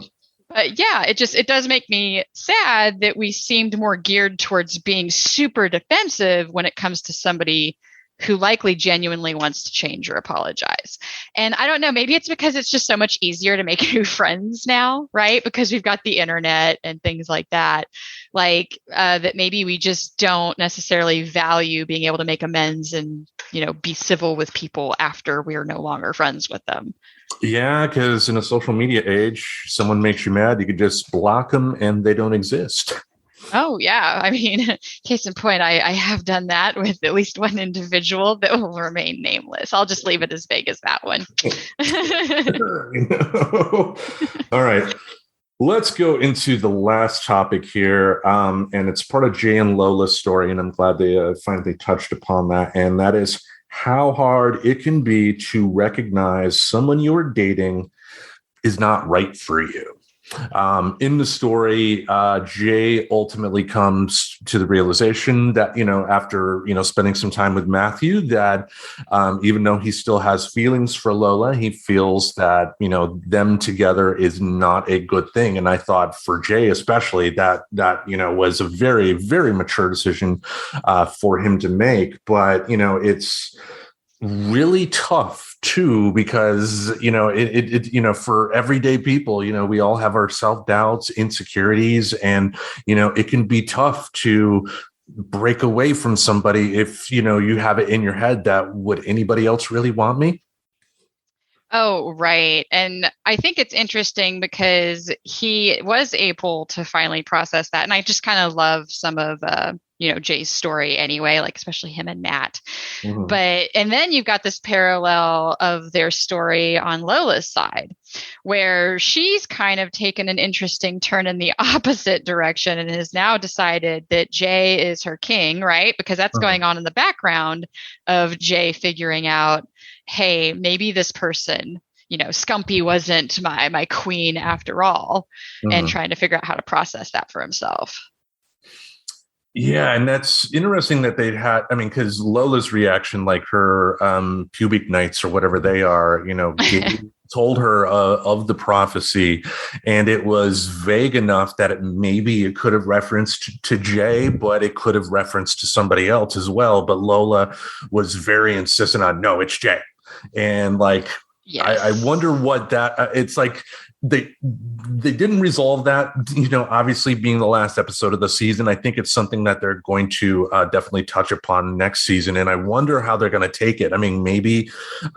Maybe they do go the route of Jay and Matthew end up staying together long term and Lola ends up dealing with that. But I can see this as something that is a building block for something that they're doing with her. And I like that. Right. Like, I didn't know how I felt about kind of leaving it on another Jay and Lola cliffhanger, right? Because they kind of did that last season too.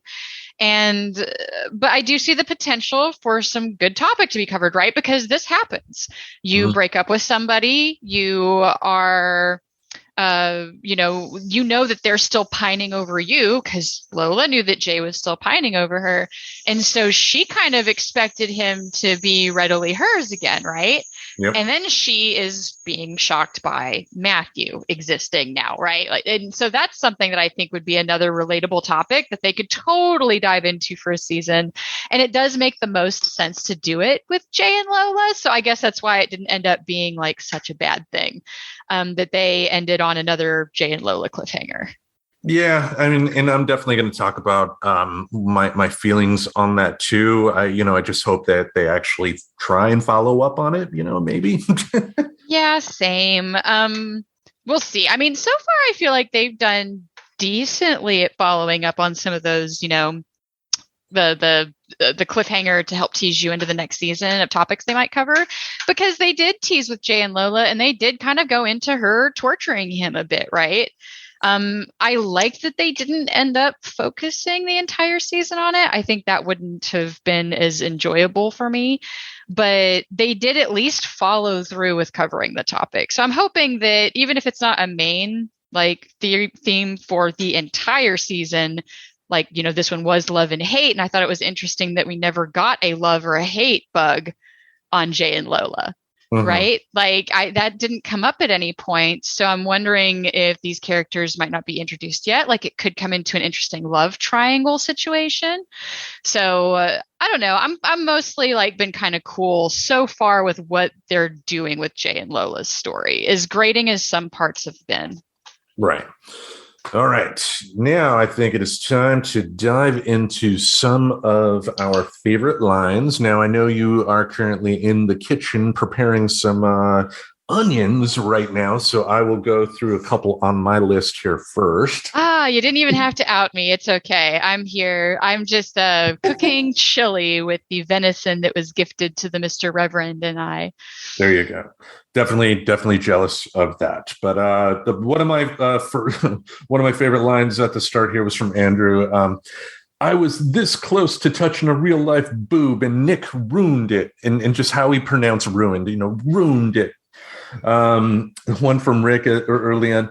Do not go in there unless you want to see doo-doo in the sink. Jay with roads where we're going, we don't need roads because I drive on the sidewalk, baby. There's one in exchange here between Jesse and Connie. I just rolled over her without realizing it. Who acts like that? And Connie said, most of the time, it is the white people. Oh, I know. By the way, that was one that we both had marked. So I kind of took some notes as to which ones we had similar. And Yeah. I don't know what it is when you put the unnecessarily in lines. And Maya does it perfectly. And I don't know if that's always improv. I could see that being an improv choice because I do similar things with Anne and A. Mhm. So I just love it. She really nails the awkward phrasing. So I'd like to think it is Maya's improv talent because she's amazing. Anyway. Yeah, no, and also from a musical family as well. So yeah. I mean, it has to be intentional. I love this line from Rick: "Go, go, go! I did it! I do the sing." I don't know. He's another one that's just really successful with lines. Really, all of the hormone monsters, when I think about it, like do really good at their bits. Rick is the one that should have gotten old, right? Like I remember when they first introduced Rick, I'm like, oh my God, this monster is going to get so old so fast. And they have managed to just really do well with the character. Like I'm not even really aware of people being annoyed by him. Like how sometimes that buzz can get out, like maybe it's time to write out this character. Yeah, Like they seem perfect with him, and he disappeared, and then he came back, and just still great. And it was a great move bringing him back. I think the only critique that we've ever had was his song at the end of last season. You know, just with how Nick Kroll does Rick's voice, it just made it hard to really understand him. And, you know, it made him, it was like, you don't sing. He doesn't need to sing. Right. But that is part of the joke with him. So it's like I can respect it to a point. I'm glad they don't do a lot of singing with him because then I think that would be like a bigger issue to contend with. But it kind of reminds me of how like Weird Al Yankovic like made fun of the Coldplay song with like, you know, how can you understand what I'm saying with all these marbles in my mouth? Like it's kind of making fun of how you can't understand their music. So in a weird sense, I went to like rewatch it at some point and it landed a little bit differently with me. Not that this has anything to do with this episode, just, you know, in general, I actually have gone back and I have a strange appreciation for it. Like, but you do have to have captions on to get all of the jokes. I do think that they were trying to make fun of the fact you can't understand him, but it just didn't land as well as they hoped it would. And it took me watching it a few times to kind of get it with that song. Yeah, it didn't work for me here. Got a couple more here. This is Lola's pubic guards telling her, you know, after like she, you know, aren't you reaching for that idea that it may be Jay? And she goes, yeah, reaching for the microwave if you don't shut up. Oh yes, Jay's the king. Indeed. Love this bit between Maury and Nick Kroll. Wait, you voice me? Yeah. Oh, bummer. I thought I was Will Arnett. Yes, that was another one that we both loved because same. I thought it was Will Arnett because he sounds so much like BoJack Horseman. And then I did love the little bit of a callback. Well, maybe people will think that I voiced BoJack Horseman. It's like, no. So overall, that as much as, and I'll get into it in like a little bit later, as much as I didn't really care for that storyline, there was like a lot of really good quotable things. It was funny and they made good points. So that was one of those where I was like, oh my God, yes, because I totally thought it was Will Arnett for the longest time. Yeah. And last but not least, I absolutely love this line from Connie. Maya Rudolph with the bees. What does this little Bilbo Baggins bitch want? Yes, because she lands those well. We had agreed on so many. I just kind of flagged the ones that I super loved out of your list. A few more that got me. I'm going to go let him have it. Marty Glauberman style. Yes, ask for a refund on your friendship between Andrew and Maury. Like that was so funny to me because there's like some people, it's just so relatable, like being around some of the stingier people. I also loved stab him in the neck, not the ear. What is this? A fucking Claire's from Walter. And it's so great because like that joke is so dated because malls are dying. So less and less people know what a Claire's is. And so it was just one of those jokes. I'm like, oh man, that's going to not make sense here in just a handful of years. Like the next generation watching this show will be like, what the fuck is a Claire's? And they'll have to go find the wiki article on Claire's. So to me, that almost made that joke funnier because it's about to not make any sense to anybody. But like Nair already doesn't make sense because I know I kind of negged on that, like kind of a similar thing they did with Nair, but I don't know. Nair is already dead. At least some people know what a Claire's is. I also love this moment after wrecking the pants car from Jay. I didn't even fly through the window this time. I'm getting better at this. Optimism. And then just two Connies back to back. It was right after talking about like the conversation, I think, between Missy right before Jessie walks in. So Missy's talking to her cousin and says, the only time a white girl comes over here is when she's about to like eat out the sister or whatever, right? Because she's a lesbian. And so like I just loved Connie on the other side of the door. It's like, if apologizing doesn't work, eating her out's a good plan B. Right. And then the last one from Connie, which is another zinger, Nick apologizing. And I almost backtracked to find the apology, but I realized that wasn't the important part because the funny part was Connie going, ooh, I bet you a woman wrote that line. So lots of amazing, good, funny quotes just jam-packed in this episode. So, all right. Speaking of the good of the episode, what say you? So much good. So I love the conversation between Nick and Walter. I enjoyed the symbolism of Nick actively blaming Walter for, quote, making, end quote, him fall in love, and then again, making him hate. Hate and other feelings don't really have the ability to make us do anything, but we often feed into them and scapegoat blame when it was really the overinvestment in the feeling that caused the poor outcomes that we usually regret in these situations. And I think they did a really good job like tying that all together between Nick actually interacting with Walter and also the conversation between Nick and real Nick Kroll later. I already talked about this earlier. I love the hate bomb representation with Missy and her dad coming in to, quote, defuse Missy, who is literally stewing in hate and body odor, it seemed at this point. And then later on, I really appreciated the imagery of hate literally wrapping around her face and Missy choosing to fight back and to not remain blinded by her hate. It's great when someone can realize that they can do that. Like you can choose the investment there and you have to decide, like, is it worth it more for you to continue to hate this person, or could it maybe really benefit you to try to invest some energy in making up with them? And I think that's like a vital thing that we're not doing because we kind of have that throw the baby out with the bathwater, that almost hypervigilant reaction to being hurt by friends. So it was nice kind of seeing how that one played out in the end. I love the funny, cute Cyrus moments with the dad in this one. Like when Missy was just totally ripping into Cyrus and she says, I hate your wife. And he responds just so innocently, you mean your mother?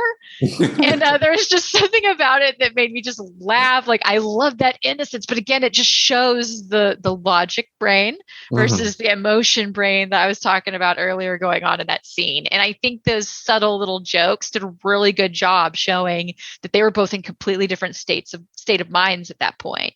And I still really loved him saying, oh, Missy, not carob, because it's just this cute, funny story with them, with like they had the carob pie, and then Missy even like later when she's diffusing her hate worm or turning the hate snake back into a hate worm by kind of diffusing it and reframing things, like she comes out saying that she loves carob.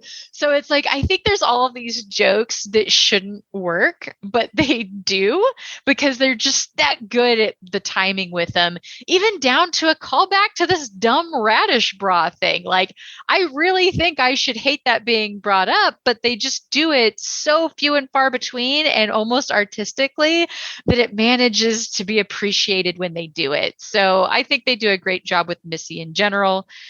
Two more major big good things I loved about this one, and then I'm done. We kind of touched on some of these, earlier. Like I said, Jessie and the Shame Wizard. We always want to post shame as a bad thing, but it's actually very vital to have and is key for critical shadow integration work. Jessie was able to successfully get out of her own interpretation of the experience so she could empathize with someone she cared for as a friend. And I count that as a win, and showing that represented. I love to see more of that in our programming. I think it's great to see a representation of someone participate in unpacking why a relationship fell apart instead of trying to just constantly justify that the relationship fell apart because the other person is bad and never checking that. And then finally, and it's kind of related to the Jessie Shame Wizard thing, the apology between Missy and Jessie and the inner dialogue between holding on to hate or working on their friendship playing out between the hate worm, Rochelle, and Mona.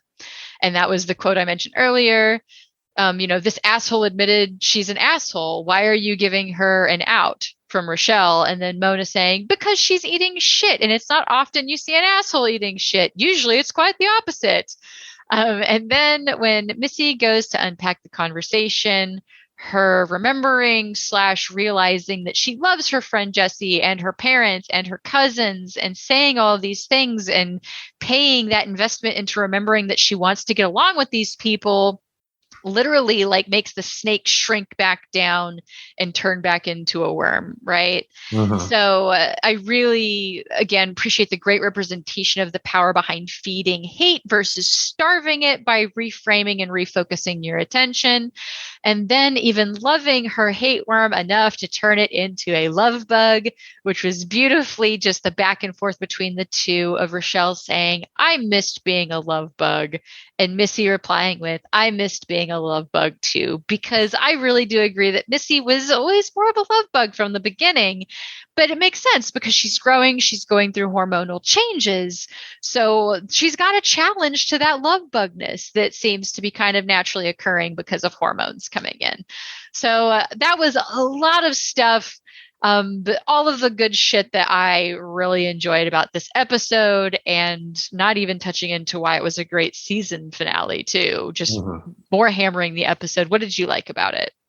I mean, you tackled a lot there. For me, I did love the meta storyline, including Nick Kroll into the actual story for him to talk with Nick Birch. Now, I will be the first to admit that it was not executed perfectly, and I believe you do have some critique of that when we talk about the bad of the episode. But I felt what they did right. They did really, really well, and I think it for what they were looking to accomplish for this season, I think it was the right ending there. Also, too, I think not only for this episode but this season, how they've portrayed anger has just been absolutely artistically beautiful, if that makes sense, just in terms of how they've been able to show it manifesting in different ways with different people. And for this episode, how, anger will definitely fight you tooth and nail to remain, remain in your head, even at times when you don't necessarily want it to, and just, I can't say enough for what they've done artistically this season in terms of, using the hate worms and the love bugs as metaphors for emotions this year. Oh, exactly. I've been a huge fan of how they've been able to make visual representations of emotions. Like, they've done a really great job, but this season in particular, I just really think they nailed it. They knocked it completely out of the park. Even from how they made hate seem so innocent and cute as this little bitty worm that was almost this, could have been a cute little caterpillar, right? And then you feed into it, and the more you feed into it, the less cute it got. Because that was what we found happening. And then the bigger it got, it also became a bigger beast to control, right? Indeed. So I even love that little bit of the subliminal message to it of how much easier would the whole thing been to curtail if Missy had recognized that hate worm is I shouldn't feed into this, because if I feed into it, it's going to get very hard to control it later when it gets big, because you've invested so much into it, and you can kind of wire your brain to hate harder when you do that. And rewiring your brain is tricky. No matter what you're trying to do behind it. Look at people who try to rewire it because they don't want to, feel like they're suffering from depression as badly. It can happen. It just takes a lot of work. So if you're going to invest in a hateful attitude, I think that's the risk you really run, is programming your brain to kind of that hateful state. But because they're kids and because they were able to unpack it quickly, I'm just curious if they're ever going to show like a mega dragon at some point, right? Like there's more potential for that monster to get bigger, I would think, because they nipped it when it got into an ugly snake. So, and that could even go into stuff that they can either handle in the show, because they could totally end up meeting an adult with a hate dragon, or I wonder if that's something they might entertain more in the spinoff with the, resources, human resources. There we go. Yeah. That's definitely a show we're going to be tackling at some point. But let's go into the bad here. I'll go through my list. Now, for the episode, I didn't really have that much. My issue with the Jay and Lola story, I felt it was not wrapped up. It really wasn't. I think they didn't touch upon that story enough, not only in this episode, but this season for my liking. Now, obviously, it's not the Jay and Lola show. Not every episode needed to be devoted to them, blah, blah, blah. But I just felt like this storyline was sputtering on gas, and they added Matthew in at the last minute to just kind of keep it going. And that doesn't mean for season 6 that it can't be turned to gold, because, as we've already discussed, there are some, potential outcomes here that could be really good. I just didn't care for how they did that. And also the apologies at the end. This is nitpicky. I felt it was a rather too sitcom-y, just meaning it was too convenient. Everybody was just the best of friends afterwards. And I felt that was just not as realistic as it could be. But again, we're talking about an animated sitcom with hormone monsters. So please take that for what it is, a nitpick. What about you? Oh, well, so I know you'd said that I did have criticisms on the whole Nick Kroll Oz feeling they were doing with the man behind the curtain feel. For me, it takes it too far from being relatable in a way that just didn't land with me. Maybe it landed well with a lot of people, just not my bag. The only thing I did like about that storyline was Nick Kroll putting Nick in his place about blaming Walter and Rick for what was ultimately him reaping what he'd sown. Quote, "Everybody hates me," said Nick. Yeah, because hate is what you're putting out there, man, from the actual Nick Kroll. And then I did also think he had a really good quote that made it redeemable. So yes, I'm listing bads, but I'm also giving those final redeemable points to it. Right. So they're bad, but they weren't completely, shitters. It's like his quote was, "We all have our own monsters, hormones, anxiety, depression, hate. It's all about how you deal with them." A great point made in a scene I didn't care for. So in a way, still not a complete tank of that storyline, because I still ultimately loved how they dealt with it, even though it kind of pulled me out of the realism, which of course it's going to from time to time. We've kind of talked about it just in the sense of we are, everything's not going to be realistic to be happening to this age group, because ultimately we are the purveyors of the show. Like we're the ones watching it. So this one just made less sense to go so outside of the realm of reality, like that they didn't need to do it this way. I think they could have done it in a way that doesn't pull you from like Nick being almost like a fake character to me at this point. And I don't know how to explain it any better than that, than feeling like he's like this weird exception to all of the other characters, because of some of the ways that his experience is displayed through their imagery. I did also agree that I'm kind of a little over the Lola and Jay story. However, while the story is grating, it is pretty accurate for the hot and cold back and forth, will they, won't they dynamic that we tend to hype in our dating world and our programming. So a lot of shows have it, a lot of shows want it. And of course, when that is what is being put there as the cultural example, it's more likely to happen. So it does kind of seem realistic, because I even remember having some of the weird, what was it? The Ross and Rachel Will They, Won't They was kind of the time for me whenever I was younger, or Dawson's Creek because that was on. So there's always been this almost glamorization of the Will They, Won't They thing. So it does make sense that there would be some hot and cold between these kids. So in a way, that was more relatable than the situation with Nick Kroll having the Oz internal dialogue experience with an older version of himself. So anywho, that was really all I had bad to say about it. So, like I said, not much. Lots of good, slight bads. Indeed. Now, for the episode, what score do you give it? I gave it a 9 out of 10. I think they did a great job wrapping up the themes for this season, even coming full circle on how love and hate can be created, as well as how it can be transformed and then transformed again. So, and hey, no Coach Steve. There wasn't a single Coach Steve incident. So it's like they're kind of catching. Was he in there? DJ Pendeo at the very end of the episode. Yeah. Okay. I'll take that. I'll take one slight Coach Steve because I didn't even notice that he was there. So at least they're doing less of him. Like, I think that's funny that I have to have a Coach Steve factor for every episode as to how annoying the episode was. But I really just couldn't bring myself to bring it down any lower than a 9. Like, given that the two bads that I had weren't completely bad because they had redeemable qualities. You know, I really like the pairing with Matthew with Jay. So that's kind of entangled with the will they, won't they potential love triangle with Jay Lola. So, and then, you know, I had good takeaways from the Nick Kroll Oz conversation too. So when I think the bads still have the caveats of, but there was still good about it, I have a hard time putting it any lower than a 9 unless like anything super grating happened throughout the episode. Well, I did go lower.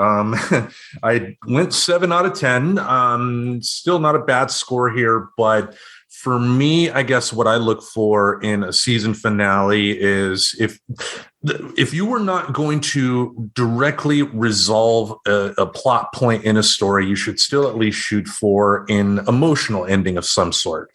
The best example I can think of an emotional ending is The Empire Strikes Back. The Empire Strikes Back, Han is still taken off to be in Jabba's palace. The Empire is still after the rebels. But at the end of that movie, we have an emotional ending. Everything still felt complete. Whereas this episode, it didn't feel complete. It felt like, to be continued. And that has its place, I guess. But I don't know. It felt to me like they were shooting for a finale and they didn't give us that. They gave us that to be continued. So it's a nitpick, but I think it did take it down, take down the score for a couple of points. Now, as we mentioned, we are at season's end here for Big Mouth season 5. So let's give it our overall season score. What say you? Yeah, overall, this season was a score of 9 out of 10 for me. This is probably one of my favorite seasons so far, mostly because I think our culture could really use to look at how we hate and how it can be damaging, not just to the people it's focused on, but also on ourselves. They also had a lot of successful callbacks to jokes throughout prior seasons, like the radish bra I mentioned in this episode, but they also made some successful callbacks, like with some of Andrew's jokes. And I almost wish I had taken notes throughout it. And I think as we develop how we're going to do these reviews, that is something I want to start noting is how successful are they doing callbacks across seasons? So almost like taking a note intentionally when I notice, because, I think we've already said we want to do F is for Family. There's multiple seasons. So obviously there's going to be cross-season callbacks. And I wish I could have honestly named them all, but I feel like they did it a lot this season and it was done successfully is mostly the takeaway there. Like the radish bra, they used a lot of creativity with characters to represent a lot in just one season. And really, when the worst thing I can say really about a season is that they could have done less Coach Steve in some episodes early on, and there were some side storylines I didn't care for. I have to say that's a pretty solid season, right? Like I can't think of a single episode this season where we said you could skip this one and be totally fine. I know that happened with last season for sure. I'm pretty sure we more or less said that about at least one episode, if not the season directly before this, just one of the prior ones. So yeah, and I think that's something that you and I don't necessarily agree on. I think they did a really good job tying up their themes in that their focus was on love and hate. I think if I'm going to say what did they focus on for this season, it was the creation of love. So Genesis and the different ways it can be created, like for an individual. The same thing with hate, right? Because Missy's hate worm didn't start off as love or as a love bug. It was always a hate worm for her and then turned back into a love bug. So I think they did really great with that. As far as I think the Lola and Jay thing for me was always going to be considered a side theme. And so I think that's why I wasn't as disappointed, because it wasn't the main thing. The main thing didn't even turn out to be teased in the finale, since the main thing really came down to love, hate, and the transformation and evolution of those emotions. So I don't know. I think they do a good job at teasing for a side story. And if that's what they're doing again, I'm definitely excited to see what they do with the next season, or what they even choose to focus on, because I guess we really don't always get a clue as to what the main theme topics are going to be. Yes. For me, I guess if we're going into my score, I'd have to give it an 8 out of 10. Probably my favorite season of Big Mouth so far. I think, compared to last season, they were able to successfully make the emotions a lot more relatable, I guess. The story from first episode to last. I mean, I think there was maybe one episode that we said, you don't necessarily have to watch this. This is not a must watch, and compared to season 4, where there were a couple of more, and just. Overall, I think it was really well done. I think a lot of my issues probably are in the nitpick range. And what do I mean by nitpick for folks at home? It's stuff that's neither here nor there. It's a subjective opinion. It's not an objective fact that, they did something wrong. It's just, for my taste, it wasn't for me. So, overall, how they treated love and hate this season, I thought was really, really well done. And I think if you watch the show for anything, you watch it for that. I still will stick to my guns about the Jay and Lola thing. Like, I wish they could have just given it a little more, because of how they teased it at the end of season 4. They were teasing it because they gave them a lot more time on screen in season 4, and then they were hardly on the show this season. So I don't know. I don't know. I guess I love Lola a little too much. Yeah, and meanwhile, I think I appreciate the break from her. I'm almost kind of happy that they didn't focus on those two for the season, because I think I can see those two being kind of grating. And again, we did bring up a number of times this season how disturbing it is that these two kids, who seem to be coming from neglectful / abusive situations, are kind of, their parents seem like to be the missing stair of the community.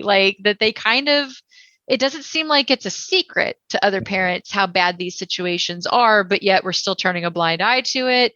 So I don't know how successful it would be if they truly focused a season on topics that hinged on those two. I think it's actually kind of important that they not focus too much on that for me, because of how much that has distracted us from Jay and Lola in the past. Fair enough, I guess. I understand you love Lola. I've had situations where I didn't like her, and I've warmed up to her since then. I still, by the way, the one quote of this season that I still laugh every time it goes through my stupid little meat computer is "Pop it, lock it, pick that pocket." I will randomly think of that quote and giggle. And even the Mr. Reverend is like, "You're thinking of that Lola quote again, aren't you?" And I'm like, "I don't know what it is. It's a poison in my brain."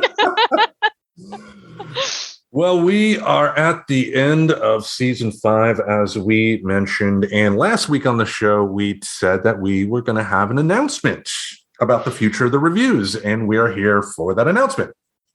Yay! So, I mean, really, who needs a 2 hour long show when possibly you can see a potential to break it in half and maybe give people a little bit more ability to fine tune what they listen to, since we're kind of developing different shows that come out at different times?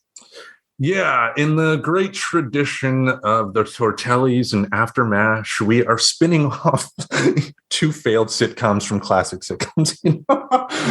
We are spinning off the reviews into its own show starting March 8th. The TNT review is going to drop on Tuesdays.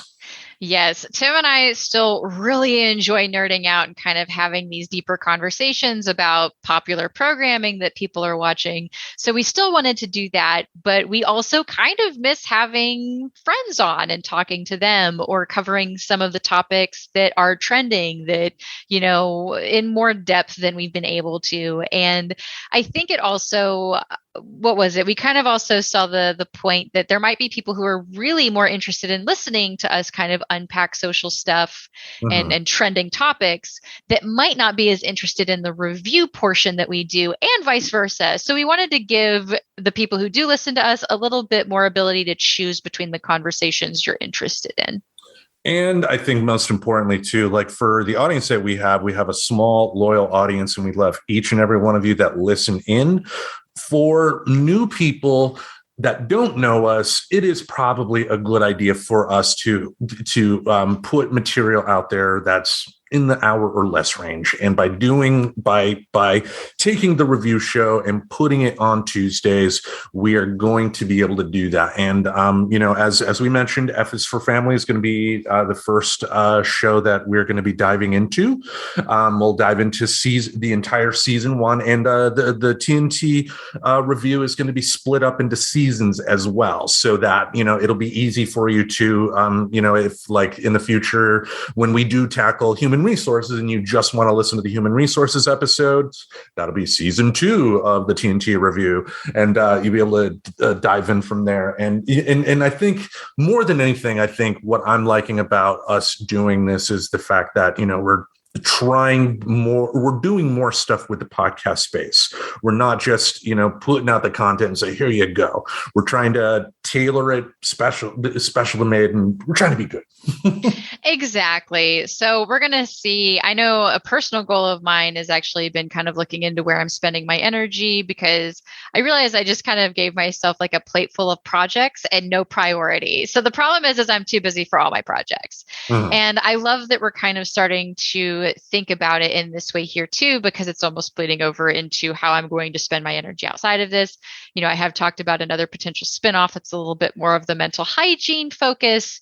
And right now there's a little bit of a pause on that because I'd like to prioritize some other things. And part of it is figuring out how to design this other show that we're doing, because, we want to come up with a more consistent way for our ratings, things like I mentioned in this episode of like, hey, maybe we should track like successful cross-season callbacks and things like that, overall themes that keep coming up, etc., so that those reviews can kind of make more sense, instead of like right now, it's really more of a whose line is it anyway rating system. Like the points don't matter. They have no value, and we've admitted to as much. So, mostly thanks for those along the ride as we kind of experimented with our show, and as we continue to experiment with our episodes to make decisions like this. So, and then of course, we always invite you guys to come and talk to us on our Facebook group. So if there's topics you want to see covered, or even suggestions like that, like if you think that too much is being covered under one and that you could see the ability to compartmentalize it some, like we're pretty open to discussing, because in a way it's like we're having a conversation with each other as friends, but we kind of feel like you guys are included too. Definitely are, because the way I see it is, because of how small the audience is, it is in a way a community. And like if we, as the host of this, including Professor Aubrey, help stoke the flames of that community, then we can build it into, we can build our audience from there and go on and do bigger and better things. But, the fact that we've been doing this for, we're going on 5 years this year, I think is just damn amazing. Yes, I mean, I was a little later to the ride, but it's okay. We don't need to cover the semantics of that one. But I'm super excited for the spinoff and being able to figure out what all we're going to do with our little network here. Indeed, indeed. So, as far as Friends Talking Nerdy is concerned, we are still going to be on Saturdays, and you're going to be able to catch us next Saturday as well. Like we mentioned, March 8th is going to be the debut of the TNT review, and between now and March 8th, we are going to hype the hell out of it. So you will not forget that it's coming. Yes. So for now, it's going to be a little bit more of us focusing on the trending topics for the Friends Talking Nerdy show.